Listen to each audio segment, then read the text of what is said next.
Good evening and welcome to The Real Study with your hosts, MrSniDBitS. So like two teams with that movie, it seems like either people love it or they hate it. Okay, I do too. I do too. Yeah. BlackGirlMarvel. I cried laughing. That was hilarious. Tyler Makes Film. Good evening and welcome to The Real Study with your hosts, MrSniDBitS. So like two teams with that movie, it seems like either people love it or they hate it. Okay, I do too. I do too. Yeah. BlackGirlMarvel. I cried laughing. That was hilarious. Tyler Makes Films. It's meant for us to kind of contemplate. Like, I don't think his response to me is completely appropriate. Like, it makes sense that he would react that way. Allthemoviethings. I think the thing why I enjoyed it more too was the fact that we were going to talk about it from this perspective. Lieutenant Commander Ray. I could watch them. I never find anything wrong with them. I love them every single time I watch them. And this absolutely qualifies on that list. And me, the Real Study movie voice guy. I probably would have been in love with this movie as well if I had watched it earlier, like when it came out or maybe right after. Let's go to the poster wall. Yeah, they are. Good evening and welcome to The Real Study. My name is MrSniDBitS and we are here for Season 3, Episode 2. And with me, as always, to my left is BlackGirlMarvel and all the movie things. We are hoping Tyler will join us, but we haven't seen him yet, but that's okay. We are a panel of a mixed group of people. We come and go as well. I'm kind of always here, but you get the drift.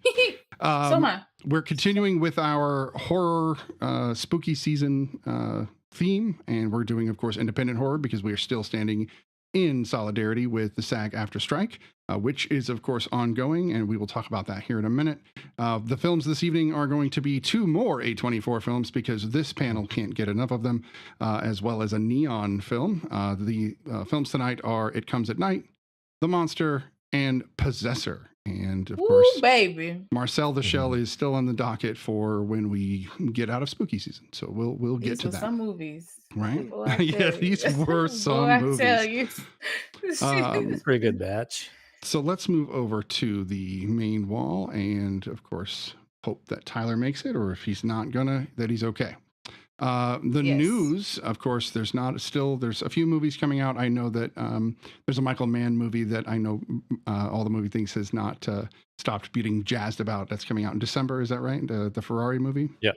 Nice. Yeah, Christmas. Like Christmas Day? Ferrari. I think pretty much, or like the 22nd around there. But okay. Yeah, that's like right on the nose. Yeah, it's like one of the.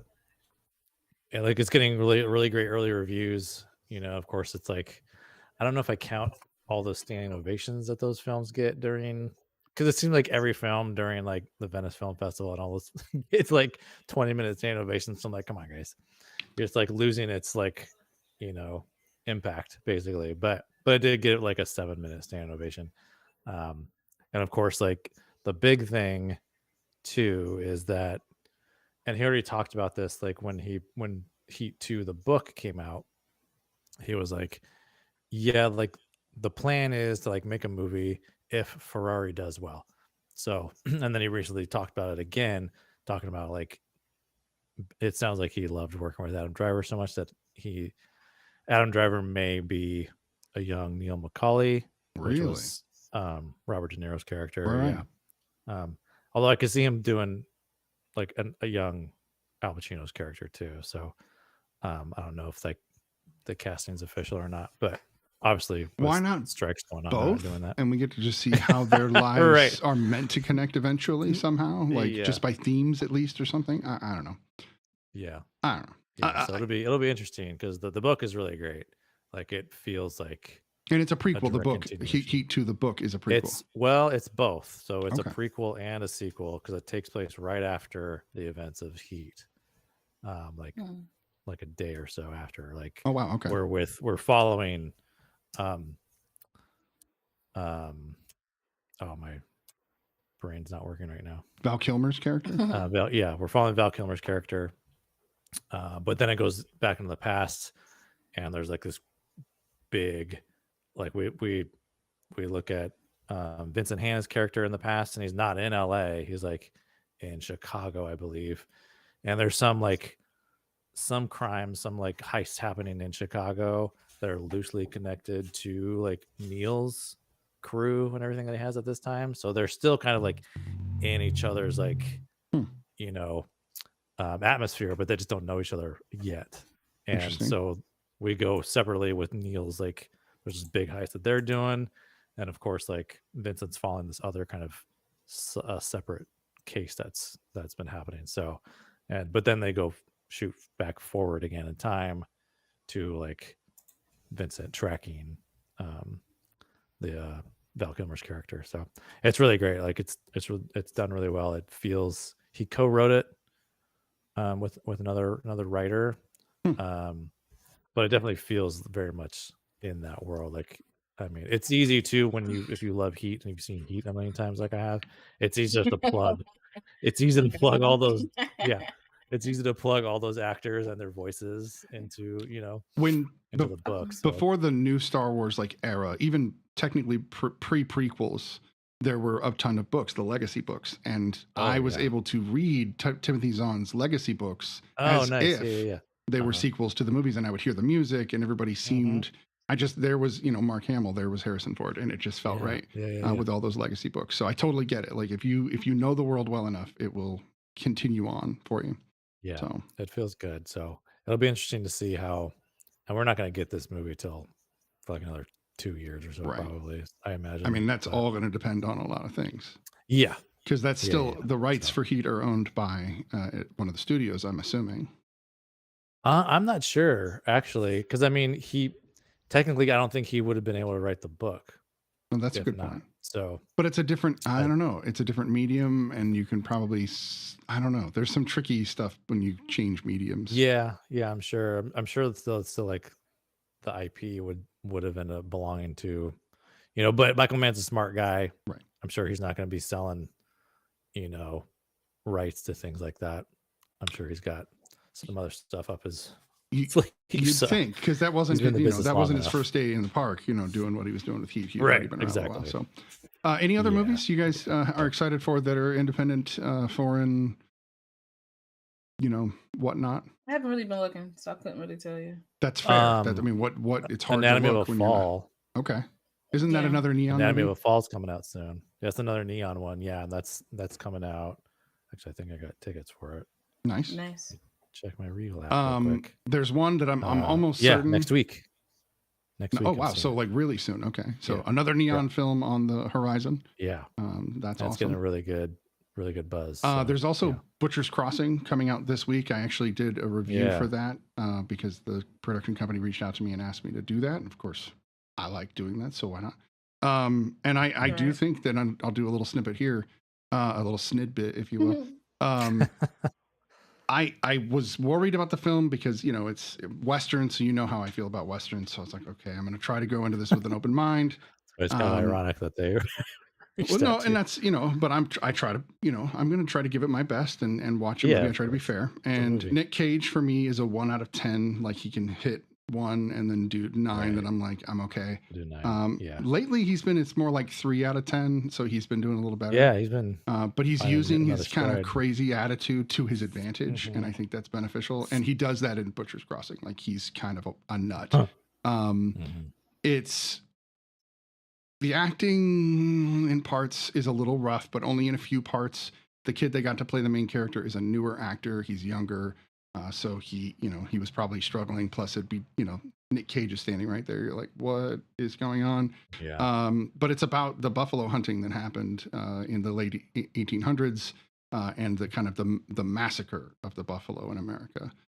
So it's interesting. So it's kind of surreal and historical, and it was filmed in conjunction with I think it was the Blackfoot tribe up in Montana. Where they were the ones with the buffalo, and they made sure that they were filmed properly, treated properly, and were trying to drive home this message. So an important film, but maybe not my favorite film, but still an important film people should check out. So anyway.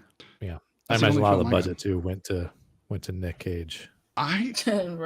So About a movie like that, though, because they had sweeping landscapes and they did it, that was something that cinematography was, they were catching some beautiful, nature, some beautiful landscapes. But that, there's not much to it. They had a wagon and a few horses and a small town. So they didn't really have to do much other than wardrobe. And then, of course, the buffalo were a big factor. So I don't know. Nick seems to take on movies that the budgets are low. So I don't think he likes to tear into the budget with his name. But generally, though, like, percentage-wise, above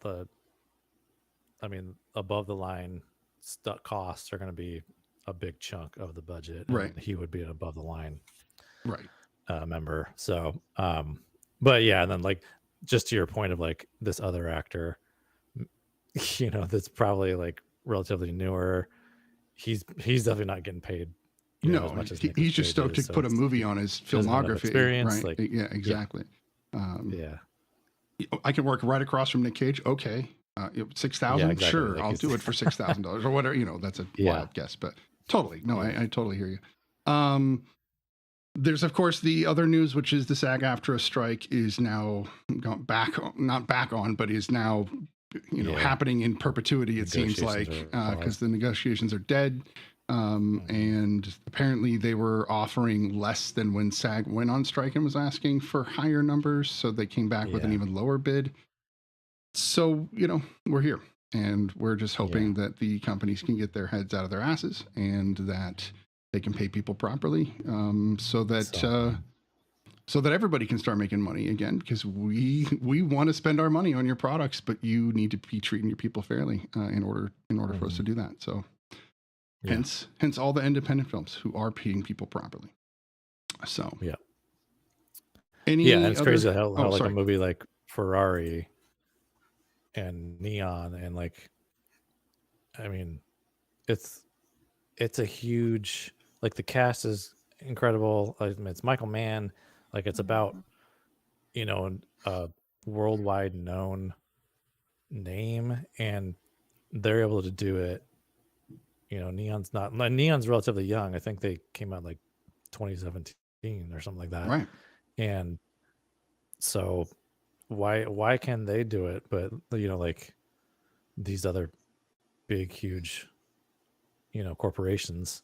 Because I feel like sometimes these independent companies are fueled by artists sometimes, or like they have artists like they have artists like on the board, or they're the ones that help create it, whereas these like corporations are just like rich, entitled people. They're so far removed. They're so far removed from the product that they're like, well, no, but I make this much and I'm not willing to take a pay cut for these people. No, even though they're the ones that's giving you the money that's helping fuel this. The CEO used to be a person who worked for the company and worked their way up, so they understood the workings of the company. Now it's its own position that people just move laterally to, and you come from another business where you're like, I'm good at running people, I can do that. And they're like, oh, you're good at that. Then you made profit where you're from. Who cares that you don't know shit about the entertainment business? Exactly.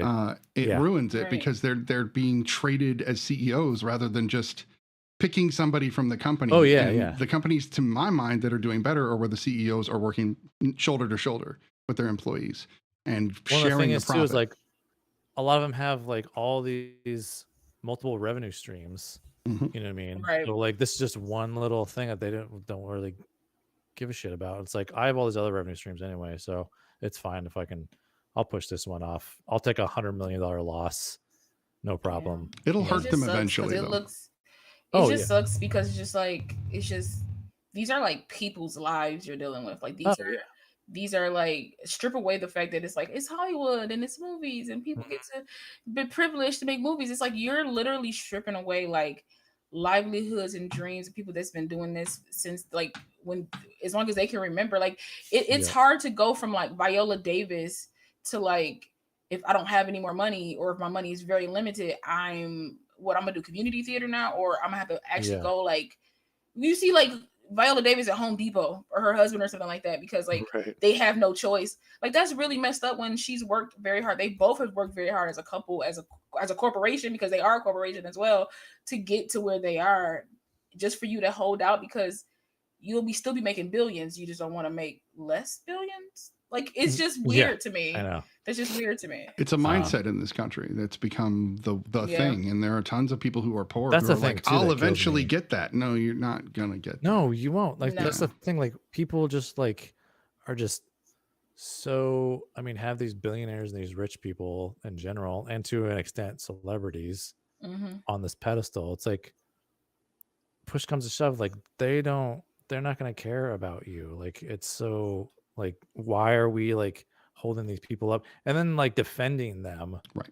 You know, like they work so hard. If they cared about you, you would have gotten season 4. If they cared about you, you would have gotten your other sequel. But they only make the sequel or the season 4 if they see a profit margin, and that's the only reason. No, exactly. And it pisses me off because I'm like, but the story, you know, and that's where I end up getting upset. So, yeah. Anyway, there's just not enough. And then to another, like that even kind of like rolls into like a little bit in my mind, you know, like physical media. You know how like a lot of companies, like once upon a time, like there's even this great interview with Matt Damon where he talks about how like the DVD was such a huge revenue stream for them, you know, and because they all want to shift to the streaming model, even though I don't see how it's like any more profitable than physical media, when it's like if you would have like you could still have that revenue stream of physical media. Like I mean I know a lot of people aren't doing it, but they're still like it's still giving you millions of dollars, bringing in millions of dollars. No, for so sure. It's like yeah, I don't know, but they would rather kill it so that they can completely control it rather than let it be both. Yeah, exactly. That's the thing. And that's the really, you know, like I collect digitally only out of necessity, but I understand those that collect physically because there was an enjoyment I got out of it. And I wish I could go back to it, but now I would have to go and start over. And I know, Brian, you're making me proud because you did just, you know, in the last 2 years, start over again.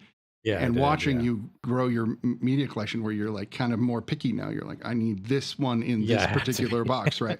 I was the kind of person that was like $2 for that. Oh, give me that. Oh, so was I. Oh my God. When I was in the Navy, it was bad. Like I think when I was married at the time, I think my ex-wife thought I had a problem because it was my wife knows I have a problem. Sorry. Well, like even if I didn't see the movie, I would still buy it because it was like, you know, oh, it's like $5, and it would stay sealed forever. Like I remember when I finally got rid of my physical media collection, I still had so many sealed. And people that they don't like, only collectors want the sealed. The stores are like, no. What were you going to say, Law? Sorry. No, I was saying I have movies like that where I'm like, I know I would probably like it. I'm not gonna open it, but I bought it anyway. Yeah. And so like my movies are like my kids, and I haven't actually bought a physical like DVD or Blu-ray because I switched over, you know, fancy. Of course. But like now, I haven't bought any of that in so long. And like so long because I used to get the Disney like movie club thing and just get a movie sent to me like every month. And then I would go to Target because I knew when their deals were, and I was just like, she's getting broke for this, and she can't. But then I got obsessed with like digital media. So if you had if your thing said digital media, oh, she was purchasing because I was like, I can have the physical but also watch it somewhere else where I don't have to crack it open to put it like it was like a whole thing. So like I actually loved it. I would love to get back to that sometime in my life too, because I love buying like specialized ones just like you, Brian, because I have I have some steel disc. I have some where like the cover is different than like any other ones, or like I have like a transformer that like transforms and you open it up, and you know, I love that. I have Iron Man's mask, Batman's mask, like it's a whole like with the disc in it. Like I love that stuff. Somebody stole my Bumblebee. I was big on though. Oh no. See, I was big on the media that I could put on a shelf nicely. So those specialized ones I was more hands off. Unless it was a steelbook or something. But I have like the Hulk's fist or whatever. That I would have. So yeah. I wanted to touch back. I figured you would like that one. For a moment, you said Blu-ray, DVD. I believe, and I do this even digitally because my collection is like almost completely digital. I believe that there are some movies there is zero point in buying in Blu-ray or in UHD.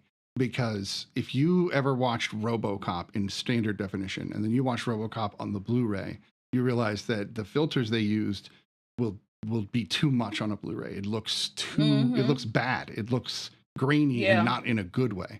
So if you go back to The way, SD, it works really well because it looks like it did when you saw it in the theater or when you saw it on DVD.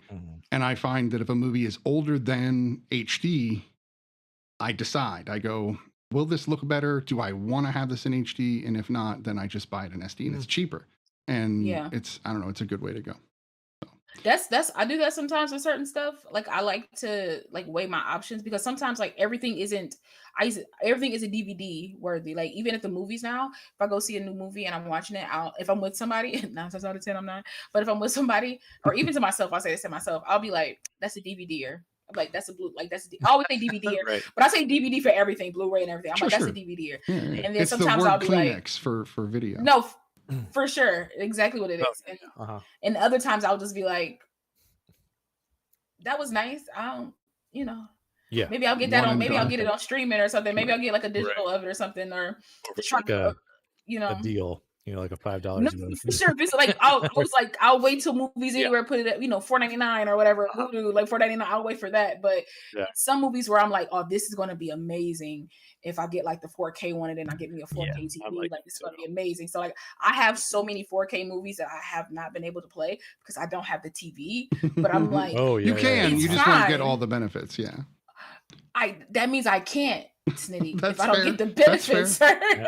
See, I'm still on a 1080 60 hertz TV right here, and people will be like, "How can you game on that?" I'm like, "Because it's big, and I don't care, and I'm not spending." No. So am I. Like that's what I have. But I will cross that mountain one day and get me a 4K, like 1080, like they're getting cheaper, 4K. man. They really are. They're getting cheaper. Sam's Club, like listen, Sam's Club have like a $780 1080p 4K Ultra HD. I'll be like, so she ain't got no money right now. They're really thin right now. So what I'm waiting for is the rollout one that'll just stick to your wall, and that's when I'll buy.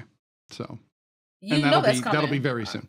No, I know it really is going to be soon. I'm like, I promise you, another 50, 75 years, I promise you that's coming.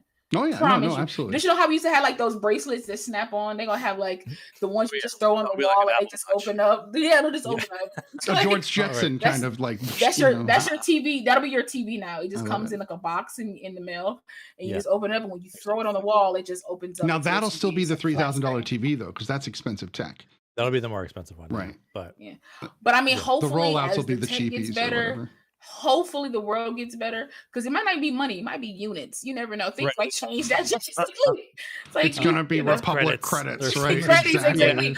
Or like, what is it like what's the movie? Was it like Out of Time, where you give like parts of your life part of your life as like currency? I'm like, I can see that coming. That's not one I have the D in here. Right? That's not what I would have expected from him. I know. I totally was surprised, but I was like, oh, it's just kind of like this one-off sci-fi. Like, yeah, well, that's the thing about him. He loves sci-fi. Like he's a sci-fi fan. I mean, one of his early films is technically a sci-fi in 1984 that he shot. Wait, he did 1984? Yeah, he shot. Okay, that movie is very like you feel it, and I think he's a huge part of that. That's wild. Right. So I feel like Deakins is like the Sam Jackson of cinematographers. He's like, I'll do everything. Oh yeah. Oh yeah. Oh totally. And can bring it. How much is it? How much is it? It's not in my budget. It's not my page. It's not my pay scale. No, I still do it. It's fine. Yeah. I like the story. I think it'll be beautiful. I just want to light this. I can light this. I feel like he's the Sam Jackson. Right. No, I'm with you. No, you're like, I love that because like he is like he'll be the first to tell you like it's story first. Like if I'm not attracted to the story, then like I'm not, I have no interest in jumping on it. Is a good, interesting story too. It's actually, I love that concept. The premise is very interesting. That's kind of how I feel about Possessor, but we'll get to that. We will. In fact, we are at the half-hour mark, so this is a perfect time to move on to our first film. And of course, like I said, we're gonna do these a little out of chronological. Normally, I hit these in chronological, but we're gonna do It Comes at Night first, even though it was released after The Monster. But whatever. This is our first time for all of these films, right? Everybody has never seen any of these. Never seen any of these. So I didn't know. If I'm being honest, I didn't know none of these existed. So like I don't watch trailers. And they don't and they rarely put like independent trailers in like theaters. So like I don't see any of these. Right. Or anywhere. And just because we don't even get that DVD thing where you get the 5 trailers before the movie. I missed that. I hate it. Put a couple Yeah. on my Voodoos. I don't care. I would watch Right. them. Just make them random and make them for the new movies. Mm-hmm. So we're going to each get to do one of these first. It sounds like Law's definitely got some things to say about Possessor, so we'll let her go first on that one. Brian, do you want to go first on It Comes at Night? Oh, cool. Yeah. First time watching this one. Although, like, it's kind of been in my headspace a little bit because, like, I've had this on my watch list. I've wanted to watch this one for a while, and I've heard some good things about it. And like for all these, I've never seen any trailers for any of these. Like Law mentioned, I was just kind of very aware of Possessor because of Brandon Cronenberg, but this one being an A24 film, I was very, and especially since I've gotten more into horror like in the past couple of years. This one was like in my kind of queue, and this one was like gave me a lot of anxiety. Like I had some anxiety with this one. It was just like, what's going on? Like I loved the whole idea of like it being, is there something out there? You know what I mean? And it just made me think too, is like I'm not gonna be able to survive this kind of situation if this happens like in real life. Like like I would not let these people in my house. I would like, I don't know. I'd be, I can see why you get super paranoid and why this kind of thing would happen. And I just felt like very real. Like it felt like, yeah, this just made sense to me. Like, I like the way you said that. We're our own worst enemy. You know what I mean? When it comes to certain things, like, and our mind can do so many crazy things. So, I really enjoyed this one. What was that, La? Oh, I said we're way more powerful than we give ourselves credit for. Totally. Yeah. Mm-hmm. Yeah. La, what did you think? I did like this one. So you did like, okay. What did you think of It Comes at Night? I thought it was very pandemic-y, honestly. And it's pre-pandemic, like by 3 right, years. and that's wild. So like it felt very like locked in, shut in. Some type of disease that you don't know when it'll end. You have to, quarantining. I like films where nobody wins.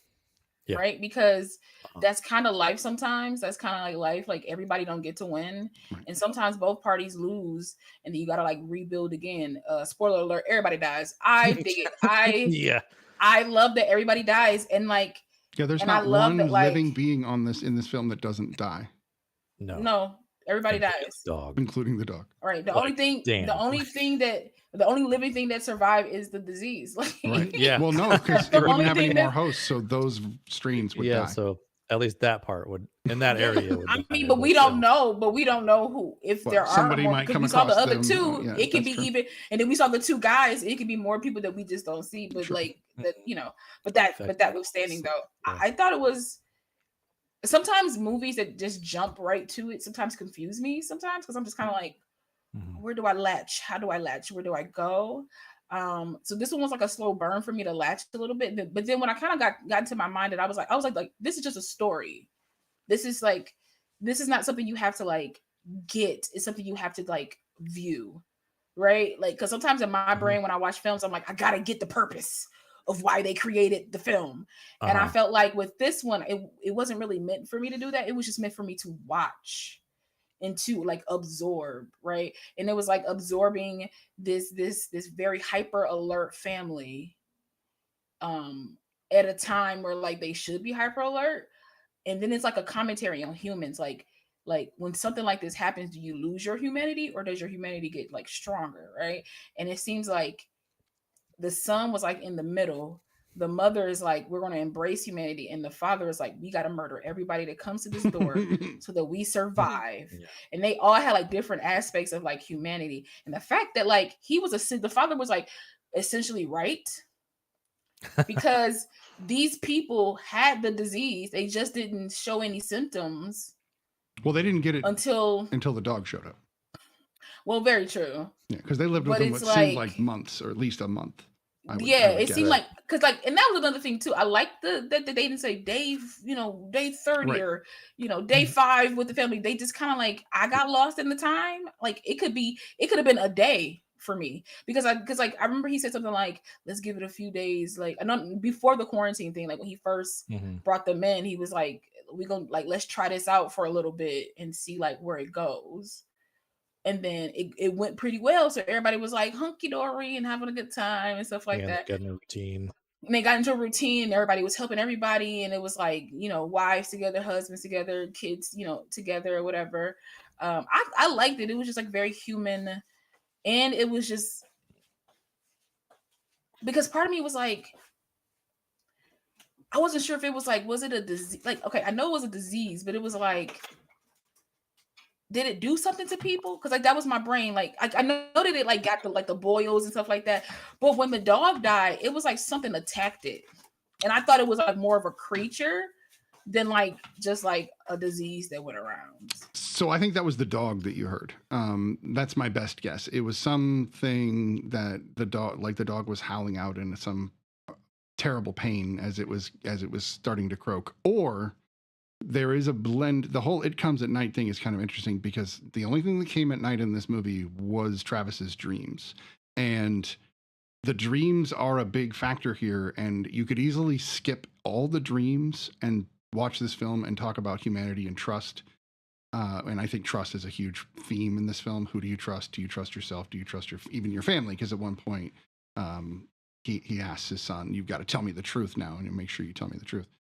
So I think that maybe Travis's mom was right that he was, or not Travis's mom, but Kim was right about Travis waking up and being kind of in a daze. It sounds like everybody was a little bit in a daze because of just the situation they were in. So I don't know. The dreams are interesting because they are definitely Travis's dreams about the disease and his almost PTSD about the whole thing. But I feel like it was his subconscious telling him that he's sick, or like that he was going to get sick. Like, I think he feared it. I think it was like part of it was like he feared it, so he dreamed it. But then I also think he dreamed him. Like, I think his body was telling him like, "Yo, you have it," because he tried to tell his dad, like, he was like, "I think I have it." And he was like, "You're fine. You're fine. We just want to take a shower." Like his dad, he wouldn't listen to him because he knew at a certain moment he knew he had it. His dad just wouldn't like accept it or listen. But I think that's because he didn't want to accept that his son was going to die. That's for sure. That's what it is. But I still feel like that's what I'm just talking about, like the dream. It's the dream aspect itself. I think partly in the beginning it was fear, and then I think towards like the middle end, it was like his body telling him that he was going to be. That's fair. The person that was sick in each dream is relevant too, because it was Kim that was sick in the dream that he had before he oogled her, I guess would be the way to put that. That was an awkward situation, but 17-year-old I love kid, that the moment. only moment. But that's what I'm saying though. I love that moment because it was like, that is not his mom. Like and she handled it really well. Like she just kind of, he's a shut-in and everything. Like he's essentially a shut-in. His dad, like his mom babies the mess out of him. That was like my biggest gripe about the whole movie. If I had any gripe about the film, really, his mom baby. I'm like, I get it. But I get he's 17, but it's like circumstances have changed. Like he has to grow up fast, and I'm sorry, but he does. But his dad did the same thing. Like, he kind of kept him under lock and key. No, for sure. After a while, he kept him. Yeah, he was 17. It's like, and like, how long is this plague? Been going on? It's like, you should by now, like, kind of be. He should be Carl from The Walking Dead or something. He does. Like, yeah, exactly. Yeah, he should kind of already have.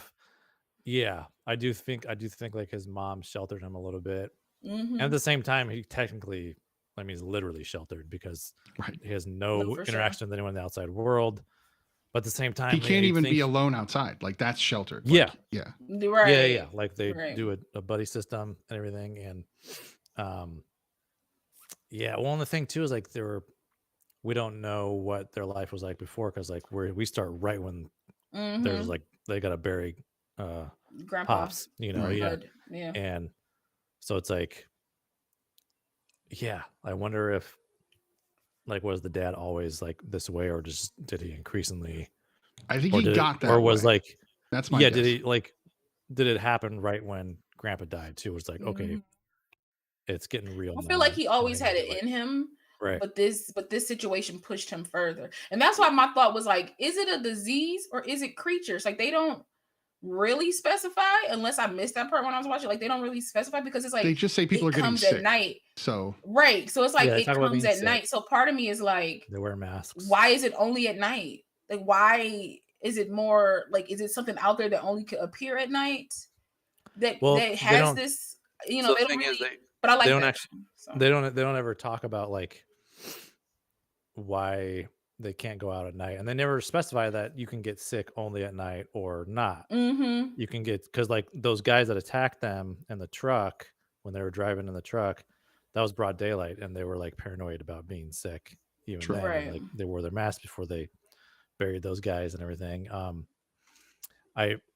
I think or maybe that's it was just the dreams they come at night. well, I think that's the Right, whole right. thing about the whole thing about the film is what we're doing now. It's like it's not meant to be like, yeah, I'm not gonna lay the out the road for you and Mhm. and spoon feed you everything. right. Like Mhm. even from the title, it's like meant to be I mean, like, you can take what it is those this type of monster? ways. Yeah, you Yeah, can exactly. you The take it all different monster, ways. the monster is us. Right. You Yeah. know, it's like it's just human beings. Now, night facts.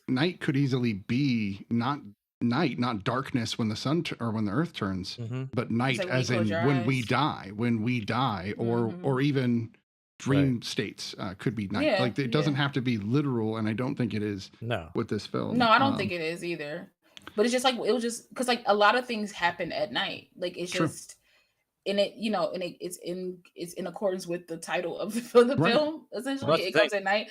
So like I just thought that was like Say very paranoia comes interesting. at You night. know, Right. yeah, Right. And that's why, you know, and it could be different for each character. True. For each character, whatever that is at night that happens is like with Travis, he has these visions at night.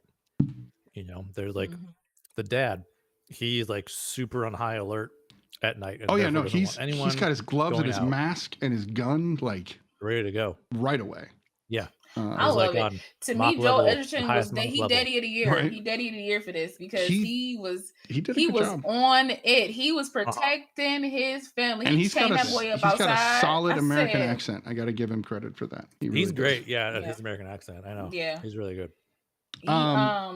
He's also an executive producer, love but I Joel think in the Edgerton. capacity that he too, yeah. is the main actor in the film. I think that's why that Right. he gets the credit. I never watched anything of this movie. I only just speculated on it based upon that poster, and that poster is wildly deceiving. It makes you think that dog is ready to go chase something, and there's literally nothing that you like. We don't know. Maybe there is. The dog does go after something, but it could have been a rabbit. Like it really could have easily just been a rabbit. Exactly. So, well, I think that's the thing too. Part of it is supposed to make us kind of paranoid along with them about like, yeah, because it's just our brain. It's them. There's nothing out there really. It's them. They're the ones that are making this stuff up and making it worse. Right. For themselves. Humans in And general, then because it we're sounds along like with all them. the groups were this way. Because even the guys that shot at them were like people. Yeah, exactly. Right. Like, So popping up at them. You know what's crazy? Okay, maybe I'm nuts. I only saw him shoot the one guy. I didn't know that there was a second guy until he was like, I gotta go get the other guy. And I was like, what other guy? I was like, did I blink too hard? So I don't think we saw him shoot the first guy. It. I think that we see him shoot the second guy. Yeah, because that's he shoots when weird. he's on the other side of the truck. I was like, he didn't get out of that truck. Part of me was like, because part of me was like, did we need a second guy? Like, because it was just like, and I get it, like, you know, it was just weird that he wasn't seen or mentioned until he was already dead, and I was just kind of like, is he like a friend of somebody? Like somebody you had to put him in. Right. I just thought it was weird. I just thought it was weird that it was like a second person that you didn't see him shoot or even see. Like, I don't know. It was just weird. That just seemed that it could be just me, and that's fine. But it just that part just seemed very weird to me. I even rewound it to like did I miss? I was like, did I miss something? And I was like, how did two people? I was like, I did two people. I was just so confused. My brain just like disappear for a second. That's fair. That was definitely a Toyota commercial. I'm sorry to say, but there was no doubt in my mind that Toyota was, because they got very specific shots of that truck to show that it was a Toyota. Of those wheels. Of the wheels, and then the dashboard. Yeah. They showed the actual like white background speedometer. I'm like, okay, Toyota, we get it. It is interesting that they didn't like Greek any of that out for some reason. But, yeah, it's weird, but a lot of times too, like but it also, it may not be anything. You know. True. It could just be that they really wanted to show those shots, and it's exactly what Toyota would have wanted. And we're like picking up. The thing you both mentioned to me was that Christopher Abbott was in this film, and of course he's also in Possessor.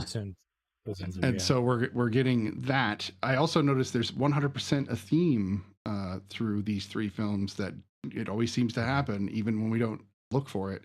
But I would say that one of the themes is family, because all three of these films involve family on some level, which is really interesting. And then trust is another factor. I think for all three films, they're all about trust in some fashion.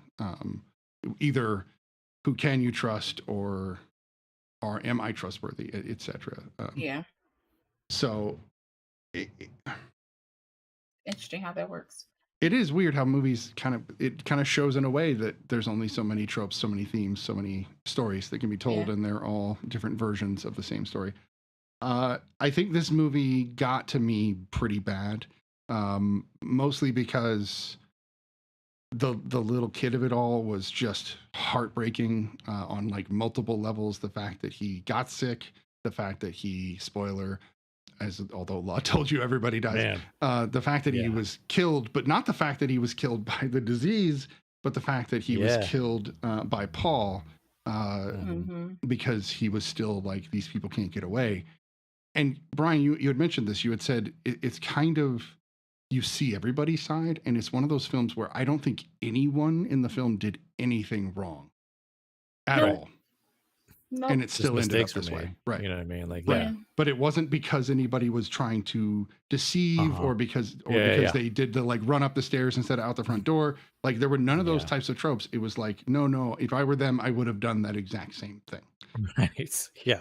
On That's both why I just sides. felt like, and like to La's point too, it's just like, it just felt like the logical path. Like everyone dies. Like, that. Thank you. That's like, and then like, man, the shot, just the very last shot of like the husband and wife just sitting at the table across from each other. It's like, man, when you could see like you could see the sores, on her arm. Man, you can see like their faces like sunken in, like they already look like they're getting sicker and sicker and black. Boom. Yeah, I like that. I love how it ended because it was just like one of those things where it was like, you're like, yep. I really feel like they were just kind of like, all right, finally, because how long was we gonna go keep finding water and cutting wood and and because like I feel like because we went through the pandemic, this film felt like it hit not like really hard, but it still hit to a point, because I'm thinking to myself like it was like that, minus the like can't go out at night type of thing, but it was still like people were in the streets like going crazy, buying up all the toilet paper, like people were fighting in the grocery store, spitting on each other, doing some crazy you know what shit. I mean? Like you couldn't go anywhere without, like places just looking destroyed because people were just in there. Shows you how quick people are gonna turn. No, like turn on a dime. And so like this film literally showed that, but just like out in the woods, which makes it scarier because crazy shit always happening in the woods. And it's like weird. What would have been interesting is had they never actually showed the disease, like if they'd skipped the bud thing in the beginning and then not shown it, they could have implied that this is just what happens to some people during even kind of sustainable pandemics. Right. These groups of people all kind of ran out in the woods, and now they don't see city folk. Yeah, they don't know it hasn't happened, and they could just killing each other. Like a village thing. Right. Yeah. Very much. Like we're like the rest of the world's still going on, where it's just these people. But the fact that people died from the disease in this movie shows you that's not the case. There really is this pandemic happening. Right. And it's bad enough that, but 24 hours, man, that's nothing like COVID. Like COVID, it was started out 2 weeks, and then now it's still, 4 or 5 days that you want to like avoid people. 24 hours. I mean, that's a blessing. Like you can just be like tie a person up outside and leave them for 24 hours. And the physical nature of it, like you can COVID, you can't see it. That's true too. Yeah, it's just okay. So did the dog drag himself back home? He got home still sick. So. He was dying, I would guess. But those are all guesses because they don't show it. Like they show him bloody before he's killed. That's why. Paul. See, that's why I'm always lend with my theory that the disease is airborne, but it comes from something. It comes from like some type of creature source. Like happening. It's a possibility. Sorry. Yes, something like that. So like, but done better. Yeah, but like but because it's just interesting to me, like, because you can take this and go so many different avenues with it, and like that's what I like about it. You can create like your own like fan fiction off of this film because they don't show you how the dog got back. So either the dog with that gash in his stomach made it all the way back home, or something dragged it there. Or there's a third one, and I just like having the thoughts from a sick creature. Yeah. My thing for me is like the thought. Right. For me, it's just I just took it at face value. Like I didn't care. Yeah. I didn't care about where any of this come from. Mm-hmm. What was the source? My thing is like what's happening right now is in within this family. Like that's for me, that's it. Like I didn't, because if I start thinking about all that stuff, it just takes me out of it, and then I'm like, it throws me in more. That's why my brain goes there. Yes, it makes me even more intrigued in the story to be like, but if it's a creature, oh my god, it just makes my brain move. So I love those, like, what if it was this and what if it was that, or maybe it was this, or it could have been this, but I don't have the answer. So it's so it's very like Inception-y type of like process to be like, did the top fall? No, it didn't. Yes, it did. But so for me, that was like how this film kind of was. It was like Inception-y in a way. Like somebody ruined the end of Inception for me, by the way. Not because it was spoiled. Not because it was spoiled. And I don't want to ruin it for you. If you just want me to leave it alone, I will. But somebody made a definitive answer to that question. Oh wow! You got to tell me off screen. Okay, I will. Because I don't want to ruin for anybody. Tell me off screen. I will. That's intriguing. Oh, you mean whether or not he was still dreaming or not? Yes, that was definitively ruined. I feel like I might have heard. Did Chris Nolan say that? No, but it's something that's kind of undeniable. I'll explain it when we're not on camera. I feel like I don't want to know. Okay, I'll just tell it to Law. Just tell me. Just tell me. Because for me, because I love the ending, because I love the ambiguous part of it. I do too. For me, I love any ambiguous ending you can give me is great if it's well done. Like for me, like I just love it. I love theories. I love like people being like what ifs and all that. I've always loved stuff like that. So I love that you both have different feelings about it, and we're here on a panel together. That's the thing is like. Well, the thing is, it's like I'm not like that. The thing is, it's like it depends on the movie. It depends on like certain times. Like with Inception, it's a totally different concept. With this, it's just like it's a very small film. It's just a very small story, and like when I'm watching the film, I'm not going to have those things because I'm taking what's introduced to me and what's the evidence there that is given to me, if you want to call it evidence, and then later on, like we can like have all these crazy things, but during the movie, like what is the filmmaker giving me? Like what are these clues, help lead you along? That I'm paying attention to, where almost like you're on a ride with rails, but there's a ton of scenery around it, like a haunted house kind of ride, and you're taking in everything that the haunted house creator tries to throw at you.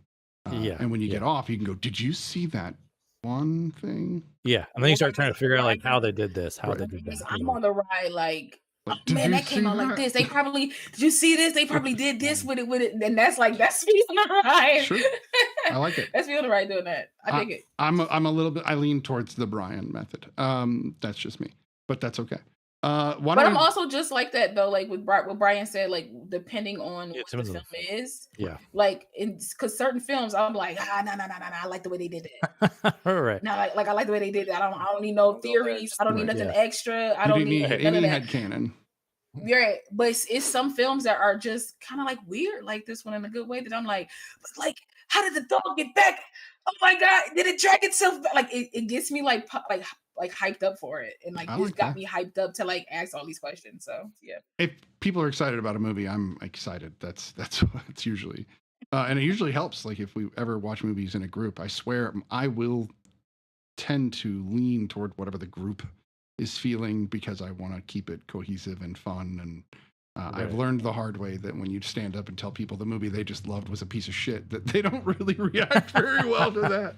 No. But you learn, you live and you learn. Yeah. Not that I ever said it just like that, but you get the idea. Right. I think we should rate this film, and then we have two other films to move on to, and I think The Possessor is going to take a bit of discussion because or Possessor, not The Possessor. So let's go ahead and same order. So American. All the movie things. What did you think of It Comes at Night? I'll go with 8. solid rating. How about you, BlackGirlMarvel? Well done. Same. I'll give it an 8. It's rewatchable. I will also give it an 8. I actually cried at the end of this film. Great. And it got me personally. Well, the way that when she said, "You can let go," oh God, I'm gonna cry on screen. You can let go. That's exactly what I said to my father with my hand on his chest when he passed away. So that was very like punched me right in the gut. But I also cried. She said that to her father at the beginning too. Yeah, I know, and I caught that. It didn't impact me until I'd gone through the whole story and saw, and then of course it was the kid, her 17-year-old kid. Anyway, I too give it an 8. I think this is definitely worth a watch. I had heard lots of bad things about it, so it's interesting that I feel the opposite of what I heard. I heard it was kind of boring and slow. I was unsullied. Me and Brian here unsullied by people. Exactly. Now that's true for me on the other two. I heard nothing about these other two films whatsoever. Moving into The Monster, which I'm going to start on because Law is going to be the one that starts on The Possessor. I keep putting the on there. And it does not belong, right? It's terrible. Before I say anything about The Monster, I want to throw out that what's really interesting between It Comes at Night and The Monster is you could flip the titles and it would still make sense. Sure would. Right. Sure would. So sure would. I thought that was kind of interesting. Now, for different reasons, because obviously in the first It Comes at Night, they are all kind of monsters, in a sense. Yeah. And then it lends to what Law has been saying about maybe there was a thing. So there was that. Well, they definitely allude to that, of course. They do. With everything. Of course. That's the idea. So The Monster is it's a film, and I found myself more engaged with the mother-daughter aspect of this film and kind of where that was leading than any of the kind of horror side creature stuff. I got pretty bored with the creature stuff pretty quickly, and it's because this film does what every other film that chooses this route does, which is show way too much of the monster, and it's just a monster, and it's not that scary to me. So like, sure, it's got big teeth and it's weird looking, but it's not new, it's not different. It wasn't grotesque enough, I don't know. So for me, I found myself engaged. I liked a lot of the subtext that they were throwing in as, being that they were dealing with a real monster, but there's also, the monster of addiction in the background of this film as they're going through the story of the mother and the way she treats her daughter. So I don't know. It's okay. We can unpack it, but that's my initial thought. How about you, La? I don't know. I enjoyed this. Like you said, I enjoyed the mother-daughter because you don't see a lot of, barring like Precious, I guess, like you don't really see a lot of mother-daughter relationships in this way that doesn't result in like some type of reconciliation and them two like hopping off into the sunset being better mother-daughters to each other, right? Like, again, this is an ending in which, spoiler alert, I think we should start telling people what the like the premise of these movies, because it's to assume that they watch them, is a thing. True. So my bad. So like The Monster is essentially a mother-daughter film about a mother and a daughter who like just butt heads because they are kind of similar, but the mother has an addiction that kind of makes her a monster, and then ironically they encounter a monster and have to somehow bridge that gap between their like who they know they need to be and who like the daughter wants her mother to be, and it's craziness ensues, and we're about to spoil it. So I enjoyed this film. Again, there's not like a lot of mother-daughter films that get me like this, because like my dad's like he's been long passed and I have my mom, so mom like mother-daughter films like really like stick out to me because they don't really write them. It's usually like father and son, mother and son, it's never like mother and daughter. It's like very rare. At least for me. Throw me the movies if y'all have them, but I liked seeing that they didn't have a really good relationship. I like seeing the emotional roller coaster that not only the mom goes through, but the daughter goes through. Like to put a knife to your mom and just be like, I hate you. It's brutal. To be like, I hate you. Like that just shows you like the level of like she's been pushed to as a child to even have like to even feel that she had to do that or needed to do that, right? So it was so gritty and dirty, like this relationship, and then for this thing to kind of like happen just for her to just for them to realize that they do love each other. It's just that she just didn't know how to be the mom she wanted her to be. Like, it was just what she needed her to be, you know, that she deserved as a kid. Like, and I love that it didn't like, there wasn't like, you're the reason dad left. Like, the dad was like, he was there, but he was like a non-factor. And I like that he was just like somewhere else waiting for her to arrive. And it was like solely about the mother and the daughter. I will agree with Snitty. Like, when the first time we see the monster behind the girl, I was like, what is that? I was like, what? I was like, what is that? And then the first time we saw it, I was like, oh, that's disappointing. I was very disappointed in the monster. And then I was very disappointed in how the monster died, because it was a man in a sheet. It just didn't look right, the death. It looked like a dude walking on. It looked like a dude walking like on all fours, like in a suit with draped with a cloth that was like lit on fire. And I was like, just to be fair, the budget for this film was under $3 million. No. No. When They I shouldn't have shown as much. That's why. That's what I'm saying. I was like, his death should have been quick. Because when I saw the death, I was like, hold on, and I pushed pause, and I was like, "What's the budget on this?" I was like, "What's the budget?" And I looked at it in like on Wikipedia, it said $3 million. So I was like, "That makes sense." So like, I understand why I just felt like maybe you could have made it darker, maybe cut it a little, shorter or something. I don't know. And I definitely want to hear Brian's initial take, but the whole idea that they sucked the truck driver under the truck without showing it was more terrifying than most of the rest of the like horror stuff to me, because that was like my favorite part. Because it wasn't even because they didn't show it. It took so long for him to die. And I thought that was like amazing. It felt like they kept cutting back to the car, cutting back to him. He's still dying. Cut back to the car. It's okay, baby. And he was already gashed. I was like, missing an arm. He was right here, already gashed and missing an arm. And I was just like, how long is it going to take for this guy and just hear him scream in like this like rainy darkness? It was like, that was like a really, really good scene. And it kind of went pear-shaped after that a little bit, but not too much. I like the story. I like how it ended. I like the little girl. She was voiced by the end of the voice was Keira Knightley, the voicing over. I was like, what? Almost like she was an adult. An adult. It was like an adult version of her speaking, according to Wikipedia. But part of me was like, she sounded exactly like the little girl, but maybe it was just perfect casting. I was like, I thought so too. It sounded just like the little girl to me. I was like, that did not sound like Keira Knightley. I was like, that's wild. I was like, that could be Keira. I was like, somebody wrote that in and it was wrong, but that's what it said on Wikipedia, that it was Keira Knightley as the adult version of her. What did you think, Brian? But what do you think, Brian? I was back and forth with this movie while I was watching it too. Okay. I was like, man, am I liking? Like, I liked it, and then like there's like moments where I was like, oh, maybe I don't like this. This is really annoying. Because there are definitely elements where like the little girl was, got on my nerves a little bit, or there's situations that were like one little scenario where they kept yelling at the tow truck driver when he's under the car. I'm like, this is a dumb little thing, but it's like, he's not going to hear you. It's like, he's under a car. It's raining outside. He's like, come on. Then like they keep, I was like, you guys are very rude, and they're honking at him. Like, this guy's trying to do his job. And it's like, this one little thing, but yeah, I do. There's some, but then there's like other powerful moments where like the one that really hit.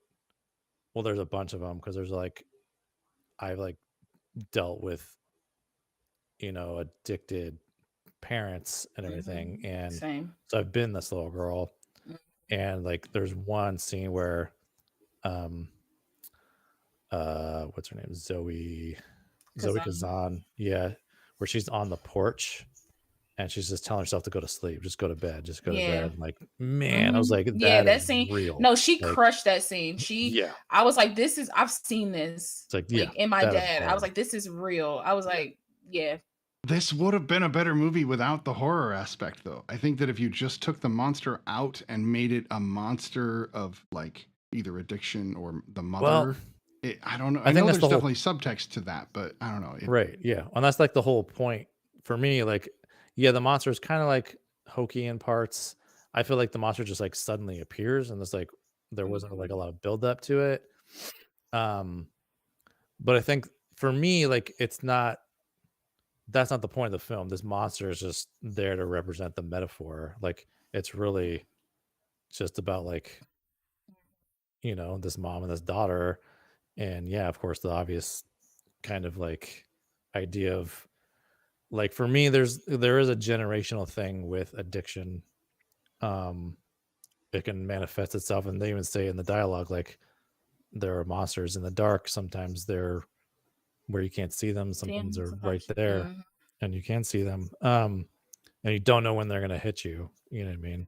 And that's like, that's a direct, like, you know, thing that can happen with you as a child growing up with addiction. You see those monsters right there, and then you grow up yourself trying so hard not to be like that parent. But somehow and then something else, exactly, something that you were not expecting gets you, and you're all of a sudden addicted.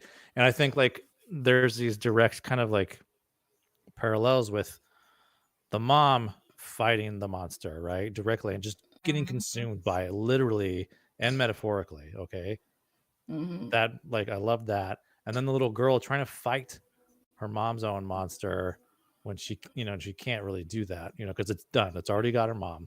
You know, there's no doing that. And then like, but it turns into a monster. Exactly. And it turns. And she learns how to, like, stand up for she's gotta herself and not be as herself. afraid. Yeah, But like her mom she kept does telling her. take the direct tools her mother gave her about how to use fire and how to hide and how to be quiet. The tools she gave her in that car trip, how to deal with that monster. So there, so if that it is was sad. a like older, if there was an older, if that was a Kira, as Kira, I think she's not showing up on IMDb, by the way, so I'm not sure how I feel about that. So I don't believe it then. So I don't believe it. But even if that was like her talking in the future, maybe a little bit older, or like just relaying her story to whoever, I feel like in that moment she realized that, like, because even though her mama said it, I'm pretty sure her mom has told her plenty of times that she loved her, and then turned around and did something stupid that, like, negated that sentence. And they allude to that with those flashbacks, right? And with those back and forth. So, like, I think in that moment of her stepping out into the light and her being like, well, like, I finally understand that now, that, you know, some monsters you can see, some monsters, like, are just, like, right there, like, you can't see, stuff like that. I think that was her moment of realizing that her mom actually did love her. She just had her like a monster, you know, in this, in a sense, like, not that she would say monster, but, you know, but like I think she realized that, like, in the end, like, her mom gave her life. To me, it doesn't erase everything that she's done, because you still, like, put this girl through a lot. Like, you know, it never does. But, like, therapy. For sure. Even without this actual monster, like, actual monster, like, for sure.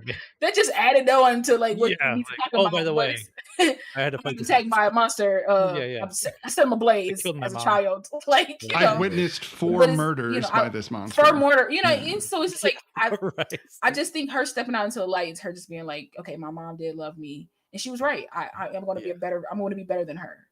Like, in all aspects, I'm gonna have all her good traits are gonna, like, blossom through her, and I think that was, like, pretty cool. And that one scene, like, I cried at this movie. I was not expecting either. I was like, and it wasn't until that scene, you know, that actually at the very end when they're under the covers, that's when I got me. I was just like, damn, why is this happening? That was a really good scene. You know, Elizabeth Moss was supposed to be this character. She's supposed to be Zoe Kazan's character. I can agree with that. Would you? Yeah, I can see it too. Would you say that scene was post what happened, and it was her imagining what her mother would say to her? Because that's what I got from it. I think that's what I was. And it was the one thing that was not a flashback. It was just too. It was just too white and bright. It was too white and bright. It matched her coming through the trees, so it was kind of the same tone. Because she said because her mom says the thing of, like, I don't hate you, do you hate me? So that means that, like, she in this, wherever she is now, she heard her say that I hate you, right? And so like so that's why I thought the girl was, like, pretty much, like, kind of cleansing herself in a way. She's kind of like cleansing herself in a way. For me, it kind of like is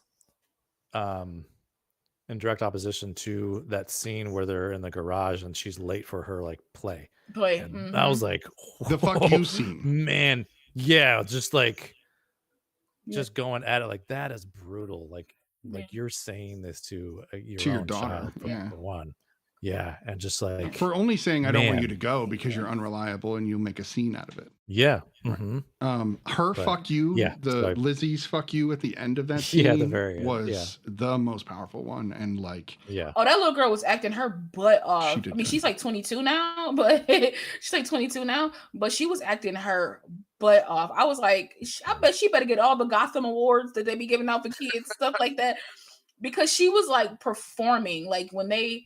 Like she had like that like Dakota Fanning little girl scared War of the Worlds type of like shiver and fear and type of thing, even though she was doing dumb stuff like walking into the woods by herself.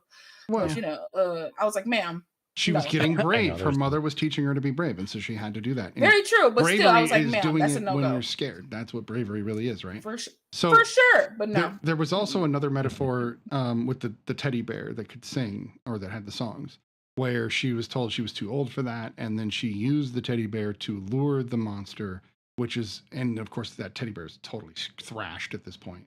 But it was almost like the giving up childish things in order to be an adult kind of thing. Like she put her safety. That was her safety blanket. She put her safety blanket aside. You know, that's so like she, her version of a so she did blanket. that biblical quote, to giving up the childish things.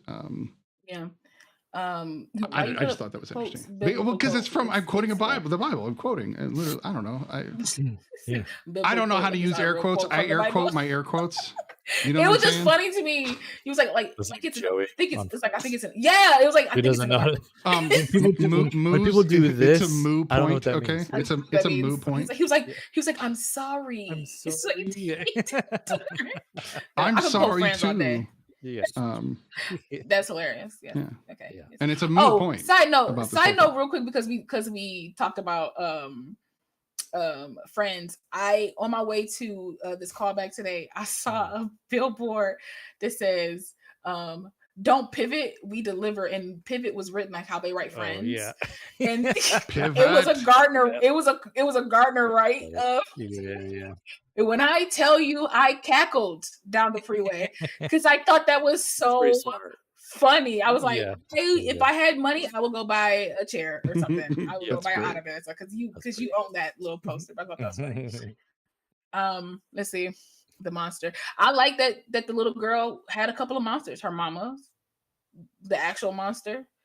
Her fear is a monster. You know what I mean? Like I would even say she was afraid of Jesse. I was like, dang, Scott. I was like, dang, Scott Speedman. Yeah, I was like, dang, Scott Speedman. Yeah. Oh man. But I'm talking about Roy. I was like, he know he could play an angry person because like every now and again when he plays somebody that's like a little bad, I'd be like, okay, Scott, look at you. You just not like your boyfriend. Look at you. Came in for a couple hours, did a scene real quick. Yeah. There's another actor in the next movie that did that too. The same. Was it the same producers as? No, the same director, I think, as The Strangers. I think it was the same director. Yeah. Writer, I really director. liked that movie. Yeah, I think it was it was from The Strangers. I love Strangers. That was good. I was like, okay, Liv Tyler. I was like, I know you can do that, girl. Does that mean we need to review that movie? Because that's one of those movies that I hate that movie. I really don't. Well, like lucky for you, there's a whole trilogy coming out. I know, and honestly, my wife really liked that movie, but I liked it. I was surprised so bored. I was like surprised too when I saw the trailer. I was like, this is gonna be stupid. Yeah, exactly. This is gonna be stupid. Like, And then I watched the movie. I was like, oh snap, close the door. See, I thought, wow, this looks intriguing and this is cool. And then I watched it and went, those characters are stupid. You know, I guess it really is. It. I enjoy it. I get really angry when characters do beyond stupid things, and there's a lot of that in The Strangers, I think. So, but that I mean, the only stupid thing for me, only stupid thing for me in the monsters, which I understand if they did this, it wouldn't be as hitting as it was.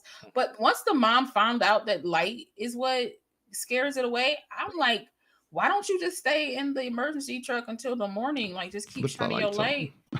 Or, just like, I was like, that way you didn't have to like sacrifice yourself and like leave your daughter outside by herself. She's a little girl. Her legs can't carry her that faster than a monster that can like gallop on 4. I know. I was like, you can't. Okay. And you didn't even survive. Like, you didn't even survive that long, or try to kill the monster. I thought she was gonna I knew she was gonna sacrifice herself, but I thought she was gonna sacrifice herself in a way that was like in a fight, and she just kind of like was like lights out and give up. She but that puts out was her fine. weapon and lets it attack her, basically.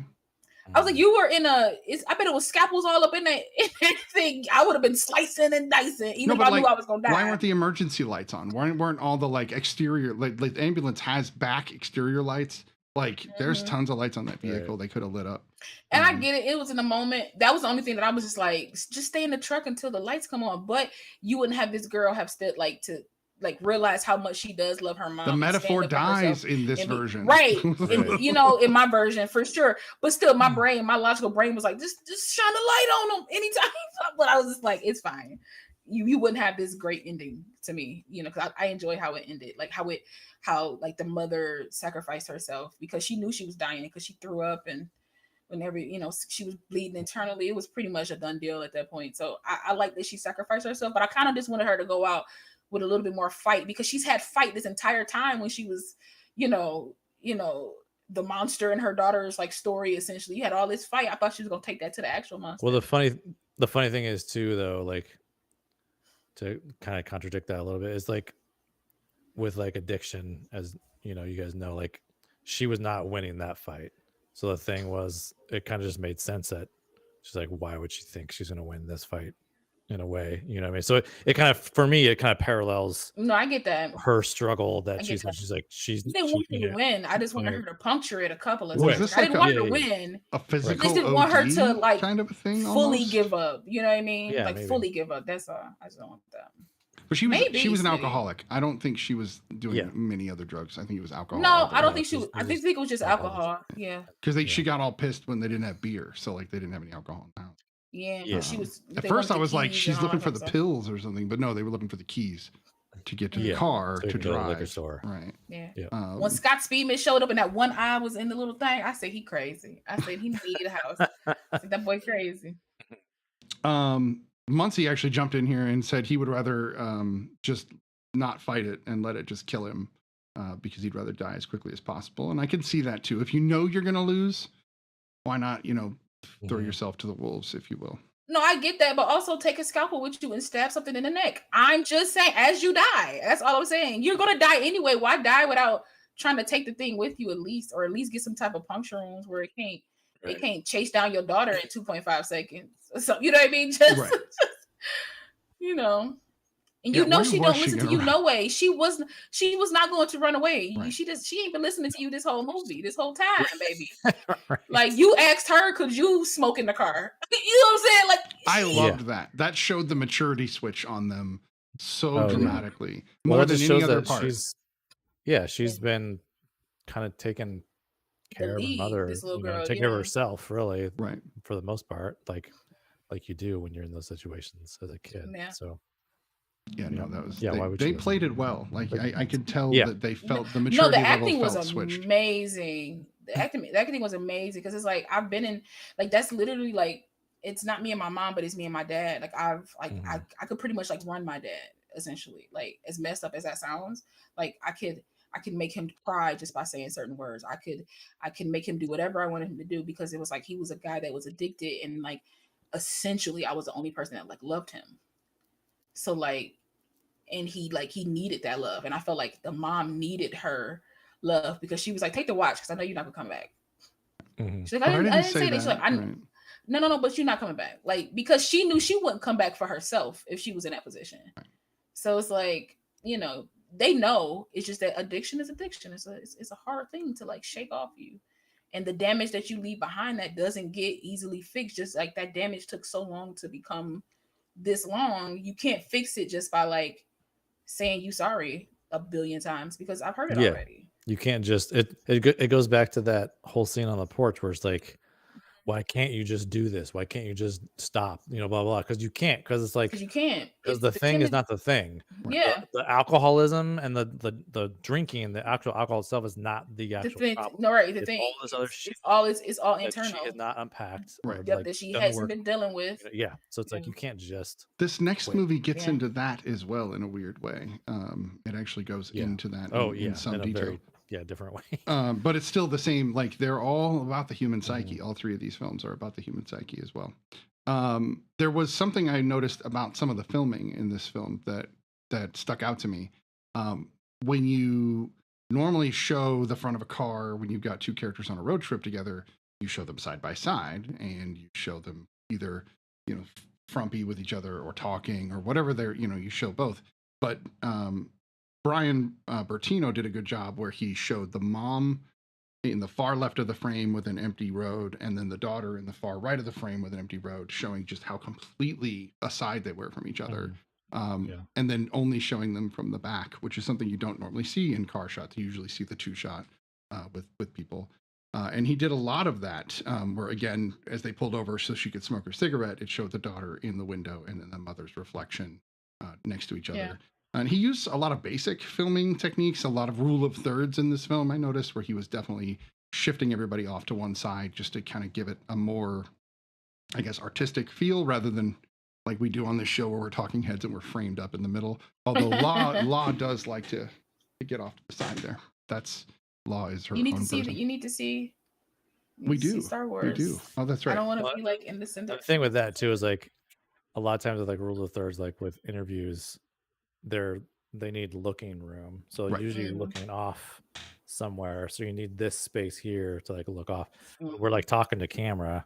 Our looking space is directly because we're talking to you guys, right? We're talking to you guys. Exactly. And also, this is where my camera always is. Like, just don't know. Like, I'm just saying, this is where my camera always is because when I do reaction videos, it's up here. It's here.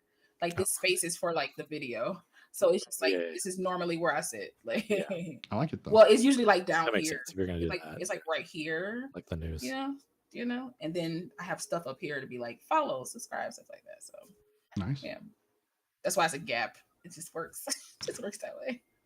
We should put a real study symbol there or something while we're honestly just freaking do it, man. Put it right there. No, I'm kidding. There's one above us. I'm so serious. It's there. I'll put one. I'll get a sign or something. I'll get a green screen and just be like the real study thing is behind me or something. We can figure that out. Green screens are way cheaper than people think they are. And they're very easy to set up. You don't need a green screen for that. You don't, technically. These days. Goes right over the video. Yeah. Oh, it never works for me. No, literally what he's saying is I could just throw one on there as long as you don't move too far to the left. Yeah. Oh yeah, I figured you could, but I get a green screen, Brian. No, Come on, work with me. That's for like you wouldn't need it for that. That's what I'm saying. Yeah, but I mean, I was just But I wanted a green screen. But I wanted a green screen, Brian. Jeez. But I wanted to do that with the green screen just cause. Right. Because then it could go behind you if you wanted to, but if you just or I can, it'll just stay there. Yeah, true. Very true. You could hide your face behind it too when you're having those moments. You could lean over and be like, I do like to do that. So I like to disappear, but not really. Ooh. Let's see. So we do have another film to cover, and I'd like to give a little extra time. So we got 5 extra minutes here if we rate this one. Do you guys have anything else you want to say about The Monster? I thought the acting was chef's kiss. That's what I'll say. Fair enough. And since we're an audio podcast, that's when chef's kiss makes sense. But she also did the chef's kiss, which I think is, I've never understood that. And then you say it. That's a new generation thing. Because you have to. It's very like you have to say. But it like the TikTok thing, that's what drives me crazy. Is like it became a thing on TikTok when it was a video. People. You could just go.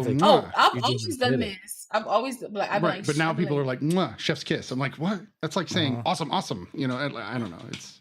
Oh yeah, that's true. So anyway, I digress. That's just me being pedantic about language. So. I went first. I'll go first on this one. I am going to give this. This discussion has changed my feelings on it a bit. I love that. I don't think I'll ever watch it again, so I'm going to give it a 6.5. And let's see. What do you think, La? I could see myself watching this again. So like, I'll give it a 7.5. Okay. I'll give it a 7.5. Yeah. How about you, Brian? Yeah, it's a 7.5 for me too. Okay. All right. 7.52. 7.52. So just like almost 7.55. Closer. Yeah. Not quite, but. All right. So we do have our third film.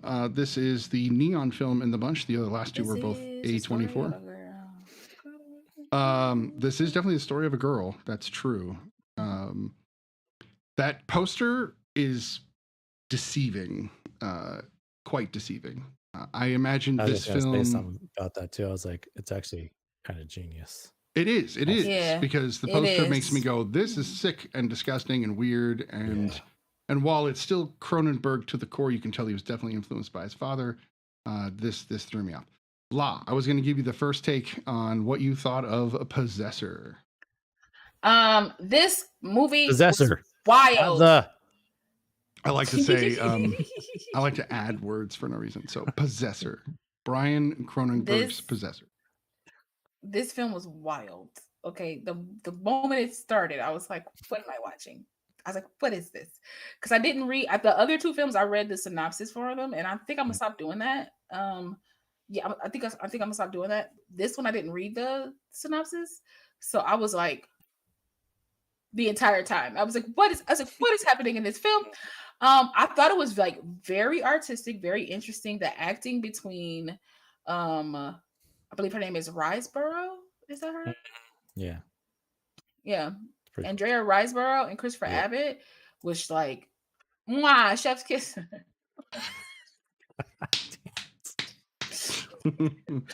She mwah, chef's kiss. She really exaggerated. I love it. Kiss. But I thought it was so weird but interesting. I thought, okay, I'll say this. I didn't dislike it, but I didn't really like it. But I like the concept. I thought the concept was like such an original concept because, like, spoiler alert, Possessor is Professor. Honestly, we can make that. I'm just saying. It could be a prequel with Jennifer Jason Leigh's character, how she became like the person that she is. Oh yeah. You see how I pivot that? Improper. No, I'm saying. So I like. Damn it! I lost my train of thought. But I did like that. This film was like weird. So like the premise of this film is that it's a woman who's like an assassin, but instead of like her killing people, what she does, she possesses other people with like technology. She can jump into their bodies and use their bodies to kill the people that's her target and then come out of their bodies. So like she kills the target, kills the person that did it, and then she jumps out of the body and goes back into her own body. That's such a she sci-fi. Avatars people. If you wanted to, she does. Simple, yeah, she just avatars people. She James Cameron's avatars people. Right. I'll Sorry. say Yeah. that. She because there's a couple avatars out there. And this is basically like corporate espionage too. Corporate It was another thing. It's like that was wild. Yeah, not like some government thing. It's like a corporation that does it. A corporation, and it was like. It was pretty. I thought that concept alone. I was like, this is the most sci-fi thing, plot I ever like thought I could think of myself in my life. Yeah. So seeing that go, and then like the psychological part of it, those are the two things for me that worked for me. All of the I think everything worked for what the film was. I won't knock that, even if I didn't particularly care for it like it, I won't knock that. I think all of like the different grains and like the gradients and like the different colors and stuff like that, that was pretty dope. I love the artistic feel of this. I love the how they just went for it, right? I think that's the thing I took out of this. Like, what's the artistic part of it? They was just like, we're going to do this, and then like him like killing her and popping her face and then putting the mask over his face, and then him being in her memories doing this as her mask when it's actually her face. It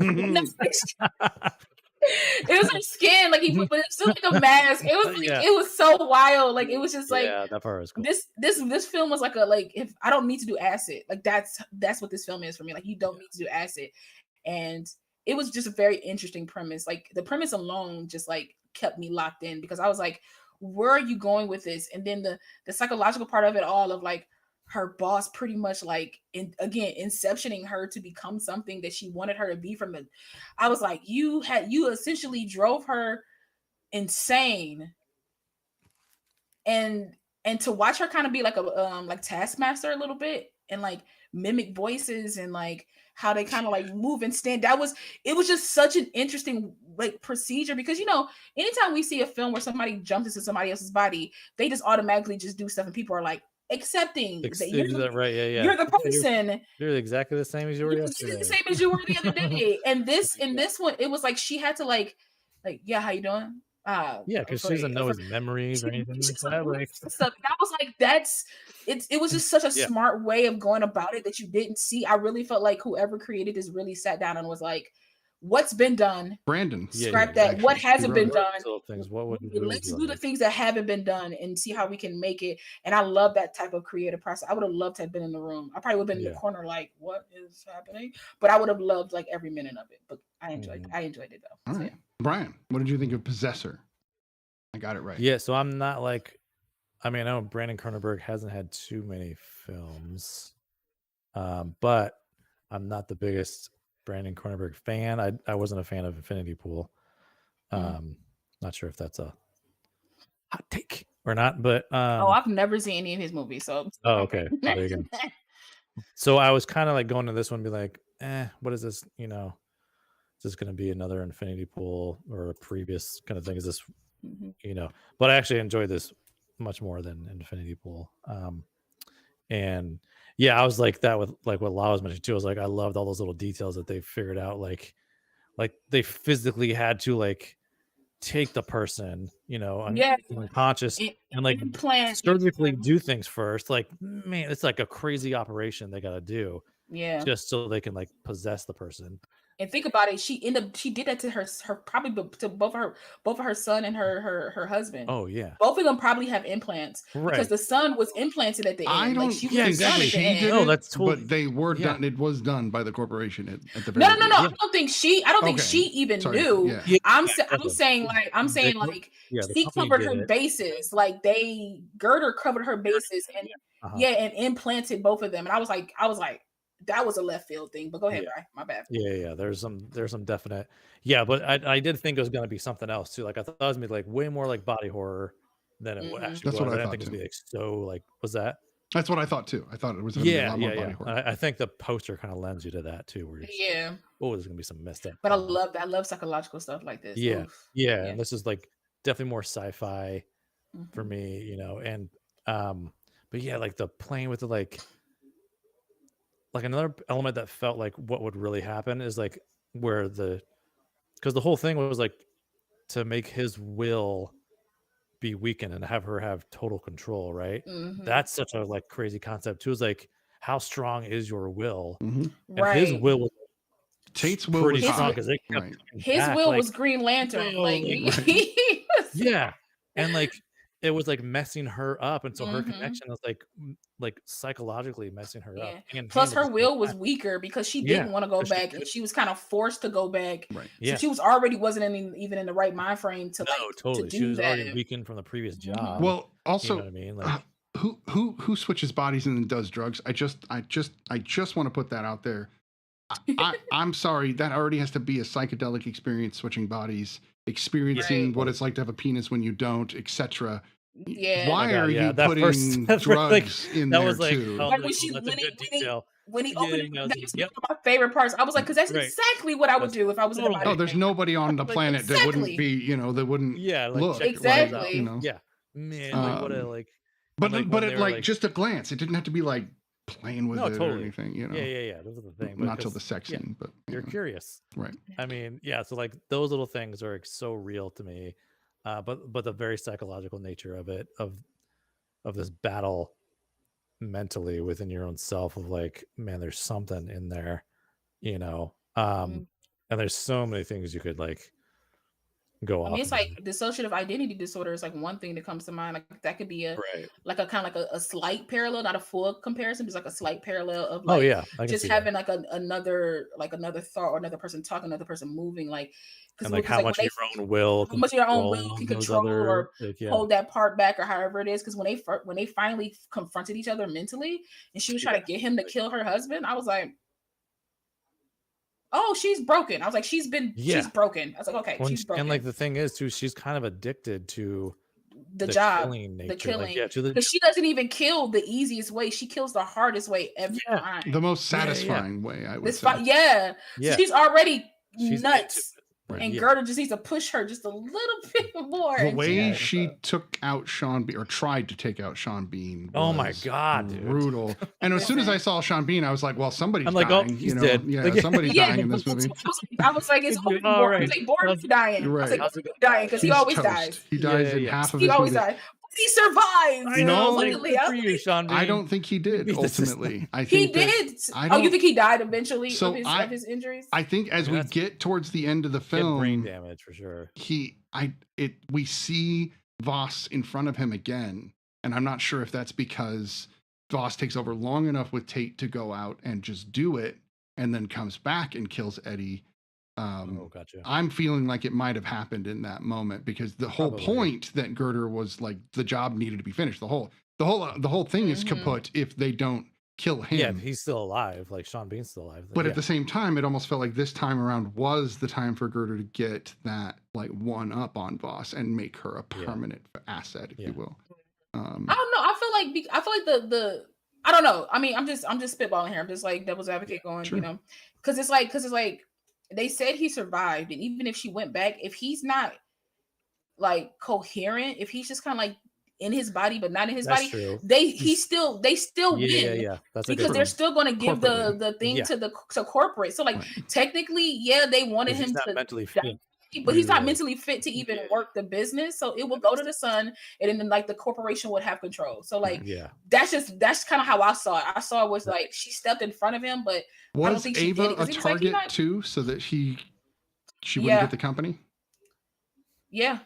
Does that feel like because he like went after her, or Voss went after her pretty heavily, right? So for myself, because I think Girder said that like the son was the target, because I think he was like the weak link of them.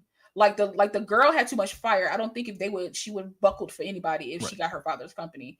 And it was and she also said it was a plausible story. Well, that was a thing too. Of him being angry and taking out her and the father and himself. Yeah. Right. So, well, they were the only two in the house as well, so it would have made more sense that he killed both. Exactly. Yeah. Also, like the element I liked too was like it was super subtle, but when she has to like reset after each job, right, and look at these items, like she mentions when she looks at the butterfly. The butterfly, yeah. And she talks about like. She says the exact same things until at the end with the butterfly, she doesn't say she regrets. No guilt whatsoever. Right. Yeah, no like guilt not whatsoever. guilty or whatever. Yeah. Because everything she said up to that point, Girder was like, why would you? Girder was like, good. Yeah. When she got to that, she was like, very good. I was like, you manipulative. I was like, Jennifer Jason Leigh played that part. That makes me wonder if they it was nice to have him killed and the daughter killed. It wasn't as important as getting Voss like totally addicted to this. Yeah. I mean, I think it was like both in a way, because I think it's like she Girder personally wanted Voss. Right. She's like, you're special. You could take my job. I can see you like she personally wanted her, but she still has too much of a liability. She personally wanted her, but because I would think because of how this is set up, not everybody could handle this. No. Right. And if you get somebody especially as Voss, that can handle it and is very good at it, you don't want to let that person go. So I think she wanted her. To your point for that. About having like some kind of prequel would be interesting to see them just like burning through people like they can't handle it. Like, but then you see that Girder's character can handle it. Really good at it. Yeah. So maybe it was like they found her and then she built. She's trying to find another version of herself. Yeah. I got the impression Tate would be good at it because of his will. Like he was so good. That he could have been one of them. Yeah. So also I think he's too loving, because if you saw spazzed out, he couldn't. You have to find a very like a person that's borderline, like probably psychopathic. Well, yeah. But also borderline. This is why it felt like it was the CIA, because she it very well could have been a CIA operation. Right. But it was a business, and first and foremost, I needed you to handle business, but also I'm gonna get you at the same time. Like, but that's still the bottom line. That's the bottom line. Good at her job. Both. Yeah, that's the bottom line. Right. Yeah, Girder was very good at her job. Like, very good at her job. And Jennifer Jason Leigh has been playing bad guys for a while now, and I love it. I'm digging it. Coming from where she played an innocent teenager to doing. Yeah. I love great it. Voice and great way of delivering lines, that are very. It's just very like monotone and very like. Well, you guys saw like Annihilation, crazy. Right? She's amazing in Annihilation. Annihilation. Oh yeah. She's brilliant in that movie because she's just stoic and who cares. So I never gave my initial impression. So instead of that, I'm going to. But also remember, single white female. Well, yes, of course. I'm going to cover a couple of things that I think are interesting. One being that Brandon Cronenberg is younger than myself. I think he's your age, Brian, 1980. Oh yeah. His influences are not just his father. Obviously, there's no way that this doesn't feel Cronenberg. Like No, they have a of similar course. style. He learned from his pops, no doubt. Yeah. But he learned how to be visceral from his pops, and I think that's one of the most important things he learned. But I felt a lot of other 90s and 2000s movies influences in this film. I felt it felt a little Gattaca-like. There was obviously still subtext to some Matrix type things. The whole thing in the head was very Johnny Mnemonic. I was thinking Johnny Mnemonic. Yeah, my brain was more so Johnny Mnemonic. But then it can go back to things like Altered States and things from the early 80s and even Cronenberg's work, or people that were Cronenberg-esque in the 80s. The thing to me that stood out as the most real in the film, even though this is wild because it's beyond real, is the moment we get to see her go from being Voss to Tate in that transition through all the kind of waxwork. To me, it was what it would feel like. I was like, this, forget what I'm seeing. I literally now know what this would feel like to transfer from one body to another. In her mind, she's like melting. And this is exactly what it would feel like. And I was like, that's visceral. That to me was better than anything the Matrix gave me. And it looked very cool. I mean, I felt like all that was pretty dope because it was like the scene where what's his name? Was it Billy or Bobby, whatever, like the friend that she thought was actual friend, but it was actually a plant from Girder to like watch her. Eddie, there you go, Eddie. I had the IE part. So Eddie, like that scene was interesting to me because it was like she was on the bed or he was on the bed and it showed her on the bed and then it showed him walking through the door, but it would go back to like, and it kept flicking like back and forth. And I was just like, that's such a, like I was getting freaked out. I was like, "What is he about to do? What is he about to do?" And then it's like that's when he like choked her. It made you question like who's in control at this moment. Pushing back and forth. Like, is it really? Is she in control or is she like? But it was just odd because when they go back, they show him on the bed, and then when they go back into the mind, it's her, but it's him coming through the door. It was just a weird. It was like a really cool, weird scene that I just like. I was like, "This is interesting." I found myself being like, okay, like direction. I was like, okay. And it's such a simple thing too, because it's just a cut. You know what I mean? All they do was like change the color of the lights, keep the camera in the same spot. Actually, I think they moved the camera ever so slightly, so it was just a slight shift. Yeah, so every time he came, because every time he came in, and everything, but it's a match cut every single time for the most part. It's like simple. Right. Simple. I like it. Simple. Honestly, simple but effective is the reason why it's a term. It's a good term. It's you can do so much. To me, that's A24 in a nutshell. Simple but effective. Because was neon. Like they have really because this kind of gave me like the weird like kind of like Everything Everywhere All at Once type of vibes with just like weird cuts and edits and like colors, like and just using like lighting to tell a story and stuff like that. Like that was like I was like, this is where I was like, I would love to see Jordan Peele and A24 link up and do something because I was like, Neon. This or just Neon. Oh, Neon, yes, Neon, and actually A24 as well though. But Neon for sure. Yeah. But I would love to see like both of them do something with him because I just feel like his style would complement them and vice versa. So yeah, I agree. This movie. So two of these movies had it was more, I had a thought and then it left and now I got it back. So two of these three movies, all three of these movies had kids in them, which I didn't expect, right? Yeah. And two of them have brutal murders of children. And then the other one, the child is wins in the end, if you will. Listen, when she shot her son, I was like, oh man, like I said, oh, we didn't cut nothing for that. We blew up that little boy head and he fell over. I said, Lord have mercy. Yeah. And when she was like, pull me back in, she was like, pull me back. I was like, wait a second. Like I was mad. I was like, right? No, you could tell something had changed. Did that not look like an ink blot test with the blood on the floor? Did anybody else pick up on that? I felt like there was hidden images in the blood between the two people, almost like it meant something. I don't know. That's just me. I just thought that was. I thought it was just an interesting shot. I didn't really get. Yeah, well, I thought it was kind of like a metaphor for like the whole movie. Really, the Possessor is like these two. It's like two, entities coming together and like competing with each other. But or maybe it was like I think her old self dying and her son's like death meeting each other, because she's like, she died with her family essentially, because she ain't alive no more. In that moment, she died with her family. Well, okay, so I don't mean physically. Yeah. I meant metaphorically. Yeah. I don't mean she actually died. No, she got out of the machine. But she's not the same person. Like, no. you know, she's a broken she's not robot the same person. So like she's not who they were, you know, who she faked it to be during that time. Like, and that was interesting too. Her like walking up like absolutely starving. Darling.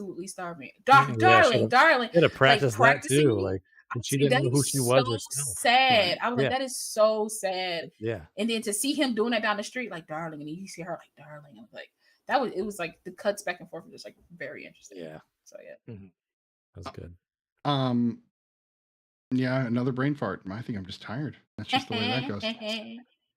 I do think this makes me want to see more films by Brandon. I think that he only got 2 more. I know, but he has a chance to really excel as a filmmaker because he did write and direct this. This is his brainchild, so yeah, I do like that he wrote it. Oh, that's smart. Yeah. And I love it when films are like that. Infinity Pool. I just wasn't one of them. Fair. So. All 3 of the films tonight were actually written and directed by the same person, so you actually that was see. Great, right? And I'm actually a big fan of Chef's Kiss.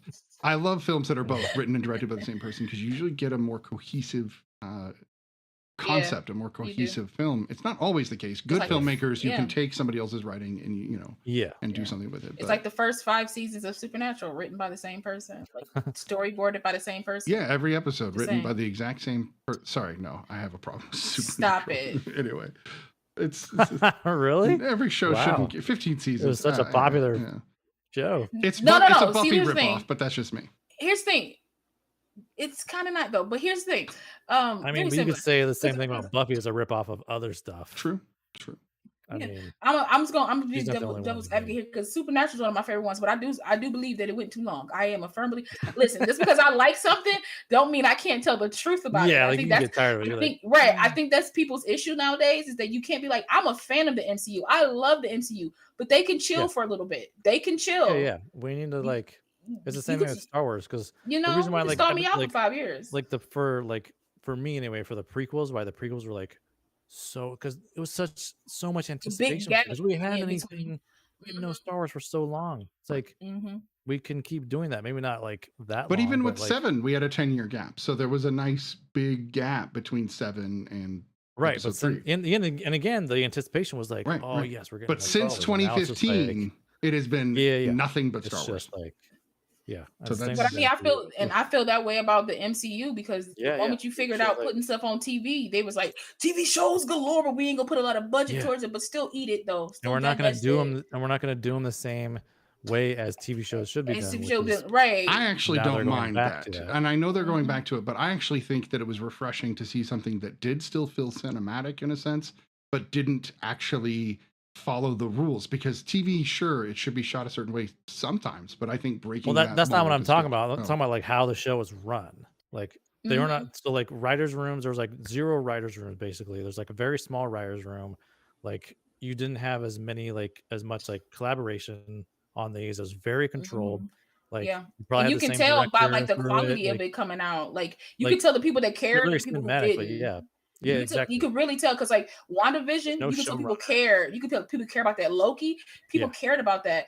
I mean, Falcon and the Winter Soldier, half and half. That's like that goes half and half of people. For me, it looks like caring, but also I could see where they were just like trying to crank them out. She-Hulk, nobody cared about that. Let's call it spade a spade. As much as I enjoyed it, I thought it was enjoyed it. No, I thought it was funny. No. I meant the company, not the people. People gonna be. I disagree. I meant like Marvel. I meant like Marvel didn't care about She-Hulk. Is what I'm saying. I'm not talking about because I loved like She-Hulk. I thought it was great, but they didn't care because the CGI was off. Like it was a lot of things that was off with it. They just didn't put as much behind it as you should have if it was like cinematic, like in theaters or however it is. But I'm just saying the first 5 seasons of Supernatural might be some of the best written TV. That's all I'm saying. Have you seen Mindhunter? Have you seen Mindhunter? Anyway, Mindhunter's pretty great. Yes, but I haven't finished it though. There's only 2 seasons, and they're not having. I haven't watched it. I think I watched like the first season, like the first episode, and was like, I'll go watch something else. I'll go back to it. You should watch the 2 seasons. It's on my list. It's very, very good. You should watch the 5 seasons that they have, the best ones. CW not Chef's Kiss. Just I mean, I can't technically, get the into it. first 3 seasons is WB. I'm just Well, saying. any iteration of technically, yeah. Warner Brothers Television. Technically, if I want to call a spade, there's Snitty. You know, it's fine. You're I'm just, right. I'm just but saying. it still I was feels just the saying same. it. I was just saying it in the sense that like Supernatural, the first 5 seasons was the way that it was written is cohesive. Them last 10 as like nice Was moments. it 15 seasons? Yes, sir. Yes, sir. Yes, sir. 42-minute episodes. Right, and like 23 and like 23 episodes, 23 to 24 episodes a season. Yeah, there were full seasons too, full traditional TV seasons. So, like those first 5, because he only wanted it to go 5 seasons essentially. So he had a nice. I love that. He storyboarded it so well. It could have been it's amazing. That's why I always say those first 5. It have Jeffrey Dean Morgan, so it's got some bonus points for having Jeffrey Dean Morgan. Right. So. I'm just saying though, those first 5 are solid. The last 10, I was like, I'm already locked in, so I'm gonna have to stay. I know. Well, that sounds like that almost sounds like some like corporate influencer, like, oh, we're getting so much that's still popular. Let's keep it going. Because Barry Kripke dropped off as showrunner because he was like, this is what I planned for. He was like, I planned for 5 years, and because it was such a big thing for the CW, they just kept going. They just kept going, and they tried to do a spinoff, but fans was like, we didn't ask for that. They just kept. They tried to do an anime. Fans was like, we didn't ask for that. They do a prequel. Fans was like, we ain't asked for that. Joey without Chandler is pointless. Yeah, like it doesn't like the whole thing doesn't work without all of them. Like it's just, and that's the thing about these Marvel shows. It's like they don't have showrunners on them. Yeah, there's no showrunner to like run these. There's nobody being like, well, Feige's the like runner step by step plan. Right? I guess. What's that? Feige's the like overall runner. No. Don't give Kevin Feige that much credit. Like he only has so much control over that stuff. Like, but I would also say he is like the showrunner of like the whole shebang, movies, TV show, and everything. That's a lot of hats for one person. He needs people to facilitate on his behalf. Yeah, sorry. You know what? Let's wrap this up. Let's vote because I'm trying to take over for Tyler. It's not working very well. I know. I still enjoyed it. That was not Chef's Kiss. That was a terrible pun. I didn't do it, so of course it wasn't. But I still enjoyed it. I was like a big Smallville fan, but it went on too long. It went on 10 seasons. I was like, maybe 8. Especially when you found out. I think like maybe season 6 or 7 that the showrunner, like the creator, was like, he'll never be Superman in this. Just to let you guys know. That's not the part that bothers me. But that was their idea from day one. Was like no flights, no tights. Even though they got around that with like whenever he get like affected by red kryptonite, all of a sudden it's not actually him though, but it's exactly it's the darker version. It's just a darker version. It's like it's free. So be like, so why Clark's sucker then? So why Clark is sucker then that he can't fly? That he won't fly? Yeah, I know until he infected. Because I do had a huge effect on him. I'm assuming. I would assume it did. Yeah. But anyway. Yeah, so I'm with you, Lau. Where it's like I can still be a huge fan of something and still call it out. And those are some of my favorite people, right? Yeah. Because when I defend certain stuff, and people will be like, "Oh, you'll just defend it." No. I'm a fan of this, and I'm gonna tell you why I'm a fan. But also, this part is trash. So I can admit that. You're a Big Bang Theory fan, like I am, Lau. We've talked about that. We both use that as one of our comfort shows. But that show is wildly racist. Like it is.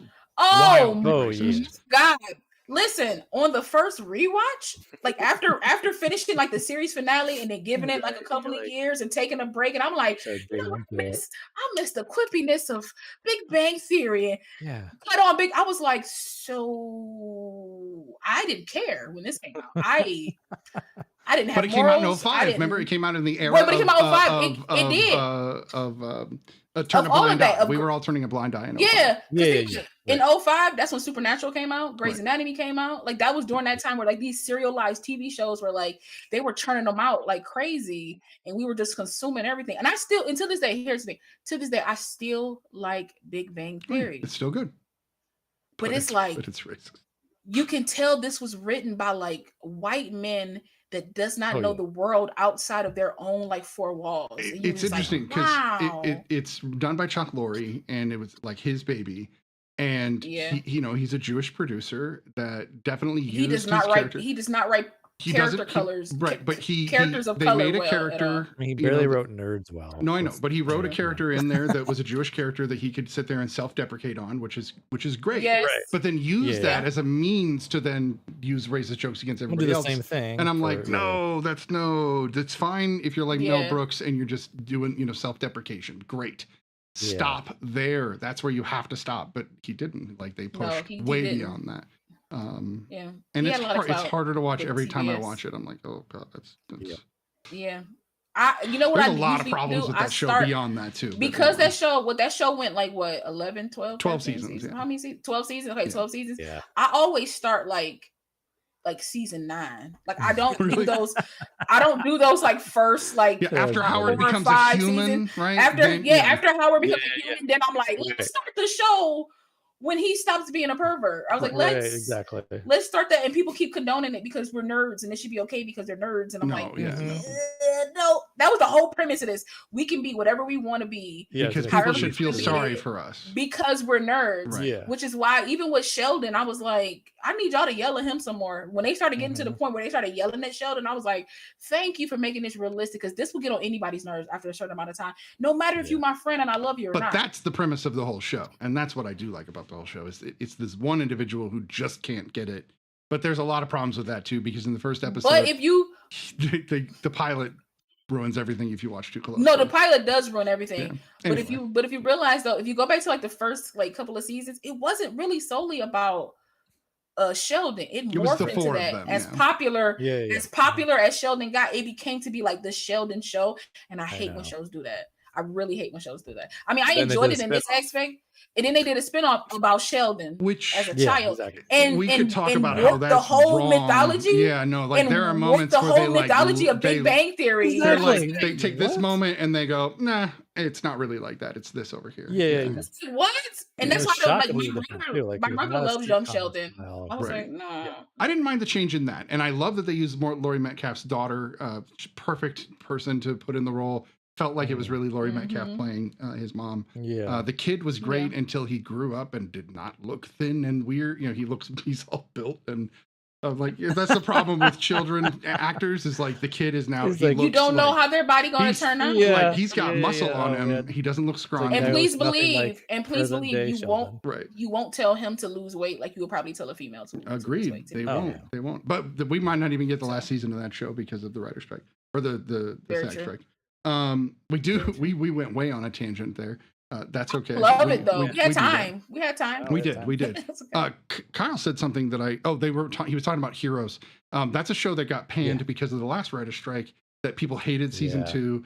And I understand people's gripes about it, but I still love that show kind of through and through. And I even thought Heroes Reborn was interesting. It wasn't great, but it was interesting. I stuck with Heroes. I enjoyed it even after I knew it was trash. It was like I'm a firm believer of like if I'm already locked into you, if I've been watching you from the beginning, I have to know how it ends. I can't just stop just because y'all kind of fell off y'all writing a little bit, That's how it was with Lost. Because I'm still mad at Alpha. You finished Lost? Oh yeah. Ooh. Yeah. Couldn't do it. I loved it. I couldn't even bring myself to watch it after all of the controversy about how racist the show was. It did badly, right? It got really affected by the writer's strike. No, it did. It did. And I couldn't watch that one. That one was like already pretty fragile because but to the like showrunners and the creators credit, they only wanted it to be like 5-6 seasons. That's it. That's all they had the idea for, and that's what they stuck to. So hats off to them for like sticking to it because like there's no way you could make that go 10. I stopped at 4. I could not keep going on that show. It just I haven't even watched it. So I'm telling you, if you stick out to those those last 2 seasons, I feel like so 4 is the bad point then. It kind of recovers it. Okay. Yeah, I think 4 is like because season 1 is as solid as like Hero season. Oh my god, so solid, so good. I was just like, what's next? Oh my god, so good. I thought season 2 was pretty great. Yeah. And but season 1 is totally like the hatch. I'm like, what am I watching? Like, I could not like it was. So this is back before like binging was a thing, right? But you could still buy like the box sets. So I bought like the season 1 box set. Could not like stop watching it. It was so good. Like man. So after that, we were hooked onto like watching it live. But yeah, my wife and I forced her to sit down and watch all of season 1, and I think we did it in a day, which is a lot of television in one day. Oh man, yeah. Like That's we stopped Yeah, to 'cause go those get are dinner, and then we 40-minute came long back, and then we kept watching it. Yeah, It still that's sticks out kinda how as we a did too. moment in our relationship, because that was like way early on, like year 1 or 2 of our Yeah. That was the relationship. bonding. That was the bonding. It was. part. It really was That one of was those like, moments. It's like she got stamina in watching this movie. You know what I mean? Right. This TV show. What's weird is she actually hasn't seen most of these movies. She saw half of Possessor and stopped. She saw half of It Comes at Night and stopped, and then watched The Monster. And I'm kind of glad, because she can do horror. Like, she can go as deep into horror as almost anybody I know, unless there's a kid involved. Because she's a mother, she will just walk the fuck away. She cannot handle kids. So when I explained the It Comes at Night plot to her and what happened at the end, and she was crying just from me telling her the plot. So like, it brutalizes mothers to tend to watch kids perish. So from now on, maybe we should warn people. But I didn't know that kids perished in these movies until I watched them. Yeah, we can't warn people until like we can't warn people unless we watch it until the show. But like, it's like they might have seen it. You know, maybe, but we can always put up a like, you know, research and watch at your own discretion type of thing. Like, you know. But we also go into big time R-rated movies. We don't mess around. I mean, there was so much hacking in Possessor. I was just like, man, their arms have to hurt. There was so much hacking. Listen, when she was stabbing that dude in the beginning, I said, he dead, girl. I said, he is dead. Well, like, she just kept going. When he would he stabbed himself in the head trying to like destroy the oh my god. Yeah. I was definitely like one of those moments where it's like, no. And then it was still in there. The shard of glass is still in there.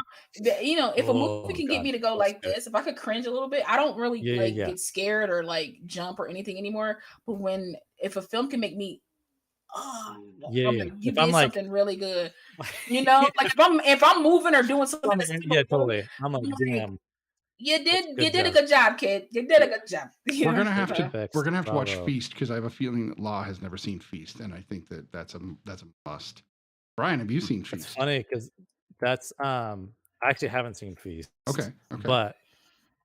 But it was one of the very first Project Greenlight. Yep, it was third season. Yeah, 100%. Yeah, which means Ben Affleck and Matt Damon were producers on Feast, and it actually not stars, but co-stars Jason Mewes. Jason Mewes is in there. There's a couple other actors in there too, but it'll be interesting to see. Like I already know like the whole movie itself because I watched that Project Greenlight. So so it's an interesting kind of thing where it's like a one location movie, you know, kind of thing. And it's what's funny is the monster in The Monster reminded me a little bit of like the creature design of the design. Feast. Yes, I agree. But the creature in Feast is disturbing. Like, it is just freaky. And then of course they had to make Feast 2 and 3, and they're the worst things that have ever been made. So but we definitely, I think Feast might actually, since it's Project Greenlight, that's an independent film, so we might actually be able to review that. So I might throw that on. I think it's on next streaming week too, because I've seen it pop up a couple times. Sweet, I own it, so you'll be able to watch it that way. So nice. Let's go ahead and rank Possessor, and it sounds like we might already have another movie for next week. We still have 2 more weeks of October, which means 2 more weeks of horror films. Then we will be getting into some other A24 films, if you will. I'm kidding. We will definitely be doing A24, but we will be doing quite a few independent, maybe even some foreign films. If and when the strike ever ends. La, what did you give Possessor? Nice, Brian. I enjoyed this film. I'll give this film an A5. I guess from an A5. That's a solid rating. I could watch this again somewhere down the line and see if I see different things or hear different words or stuff like that. So I give this an A5. Yeah. Nice. Solid. Right. It is an 8.5 for me as well. I thought this was my favorite one of the bunch. I'm going to give it a 9. I think this is a solid film. I will definitely be watching it again, and I will be watching other Brendan Cronenberg stuff, but I'm also a huge Cronenberg fan. So the fact that I've got a family to watch now, I'm excited about that. So also, just to let you guys know, I heard from Ty, he's safe. Okay, good. Oh, okay. Yes, we miss you if you're watching. We would have loved to have heard your puns and your thoughts. Yes. All right, so tune in next week for another horror episode, and then depending on how things go and if we can find the right movies. We're hoping to have Ray on for one of these horror movie episodes, but maybe go more family friendly. That's I Lieutenant think Commander Ray. if she could, whichever one she can make, if it's like the second to last one or the last one, it should be like her brand of horror, of like, But then she will be joining us come November as we go into Amazon is struck. There's a lot. It's tricky. If you want to come on the Discord and make suggestions, we're open to them, but we'll tell you if it's Netflix, if it's Amazon, if it's Apple, if it's any of those, anything under the AMPTP. Yeah. So, but do look for Lieutenant Commander Ray. She is technically a host on the show, but she's not a horror fan, so we will not subject her to those films. No one on this panel has to watch films, but it also is an encouragement to watch films you would never normally watch. In fact, all three of these were kind of adjacent to my list. They weren't on my list. So exactly. Same. Oh, I didn't. I don't be having a list, so I just be accepting movies as they come into my universe. That's fair. And I'll watch them because I didn't know these films existed. But I'm happy that this podcast exists so that I can have the ability to be with other people that have that reaches out more to different movies and things and can help me out with some stuff. Oh, and as always, you guys, please follow us on all social media. Please join our Discord, talk to us, suggest some TV shows or movies that we should watch or anything like that you think that we would enjoy. We cross all genres here. We love everything for the most part. So we'll watch everything. Obviously, we have veto power. We rarely use it, but we do use it when we feel like it's necessary. But even like films like myself, I'm not a big Western fan, but the panel, if they are like, let's do a Western, then we do a Western. It doesn't really matter. Yeah. And then, but we won't suffocate him with like 3 Westerns. An all Western. An all Western day. And I'll do it. I really will. I haven't seen most of those spaghetti Westerns that are famous. So if you want to, delve into those, we can. But again, we'll have to wait till the strike is over. No, for sure, because I want to do some musicals. Right? Yeah, that would be great. And we've done some musicals in the past, but more would be great. More would be better, if you will. We need to talk about Repo. Betsy would be happy about that. Betsy would be like, Repo. Repo. That's what we're talking about. Like sometimes it's a slog. Sometimes it's a force, and then we butcher it on the show. Yeah. But it's good watching though. But it is an independent film, so right now we could talk about Repo all day long, and it wouldn't matter. Oh, God, and I know there's like this kind of cult following with it too, because I see clips from that. Specifically one scene, I see this clip from it, but I'm just like, it's when he's talking about the vial, right? It's the vial. Yeah, exactly. Can't get away from it. It follows me everywhere. Oh. No, the fans that are fans are diehard fans, and they hate anybody that doesn't like the films. Like they're just like, I love that so much. I love this movie. I love that certain films have like cult followings, or people are like latch on to, because I feel like whenever I start making my movies, whether they start on Tubi or whatever, somebody gonna like them. Somebody gonna like it. You know what I mean? They might hate like them too. They could hate like them. And that's one of my favorite stuff too. It's so bad you like it. That's still a win to me. That's why I love The Room. So. Oh, man, is that an independent film? I think it is. Yeah, actually. Well, I don't remember if Miramax because even The Disaster Artist is an A24 film, so that's an independent film. Yeah, about a potential independent film. But wouldn't it be interesting if it wasn't an independent? That's not normally the way it goes. Pretty sure it is, because he literally bought equipment for that movie, which is insane. Right. That's just how much he didn't know about filmmaking. It's just like he just went and bought shit. Yeah, he bought cameras. He bought and look at it. The movie's still being talked about today. I'm just saying, you never he's know. Made a profit. He's made a profit. He has. And probably will always continue to, because there's always going to be a group of people that was like, this movie was terrible, and somebody's going to go and buy it and love it. There's a theater here in Portland, shows it once a month, and it sells out every time. So it's the modern Rocky Horror Picture Show, essentially. Is what it is. That's what it is too, because you bring stuff, people dress up. You shout things at the screen, like it's amazing. Do they have the I've drag never people seen up that front movie thing? in my life. You never seen the Rocky Horror Picture Show? No, the Rocky. Oh, okay. Man. You have actually no, I take that back. I haven't seen the Rocky Horror Picture Show, but I own it.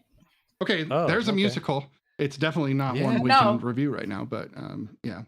because it's yeah, not. but it's on the list though. But I haven't seen it, but I own it though. Like it's just a quick little sad story. I met a girl online, like you know, you make people on Facebook, but she was actually a friend of my friend. But we got really close on like Facebook, and we were going to meet up and like hang out, and she passed away. And I bought her a gift for her birthday because she loved Rocky Horror Picture Show, and I bought her like the 25th anniversary or something like that, I think. And I had it wrapped up and everything for her, and she passed away. And I never met her in person. I couldn't give it to her, and now it's sealed up with the rest of my DVDs just sealed up because I can't. We're gonna have to have you. We're gonna have to make you watch that one just because it's so culturally. I'm here for it. I'm here for it. Yeah, I'm here for it. It's just I was just like, I'll watch it one day. I was like, maybe the show I'll like have it. You know, maybe you the get to see podcast. Susan Sarandon is a little not a girl, but she's like 20 something, so 22. Yeah, really young. And then Tim Curry, you know. Man, he's like Tim Curry. Performance of his lifetime. All right. That does it for season 2 and a long digression out of Possessor to talk about all sorts of things. But that's the real story for you. Please do join us next week, and soon you will get Lieutenant Commander Ray, and hopefully we'll have Tyler back next week. Yes. Bye, guys. Bye. Bye. Follow us everywhere. Do it. Oh, and on Letterboxd. Yes.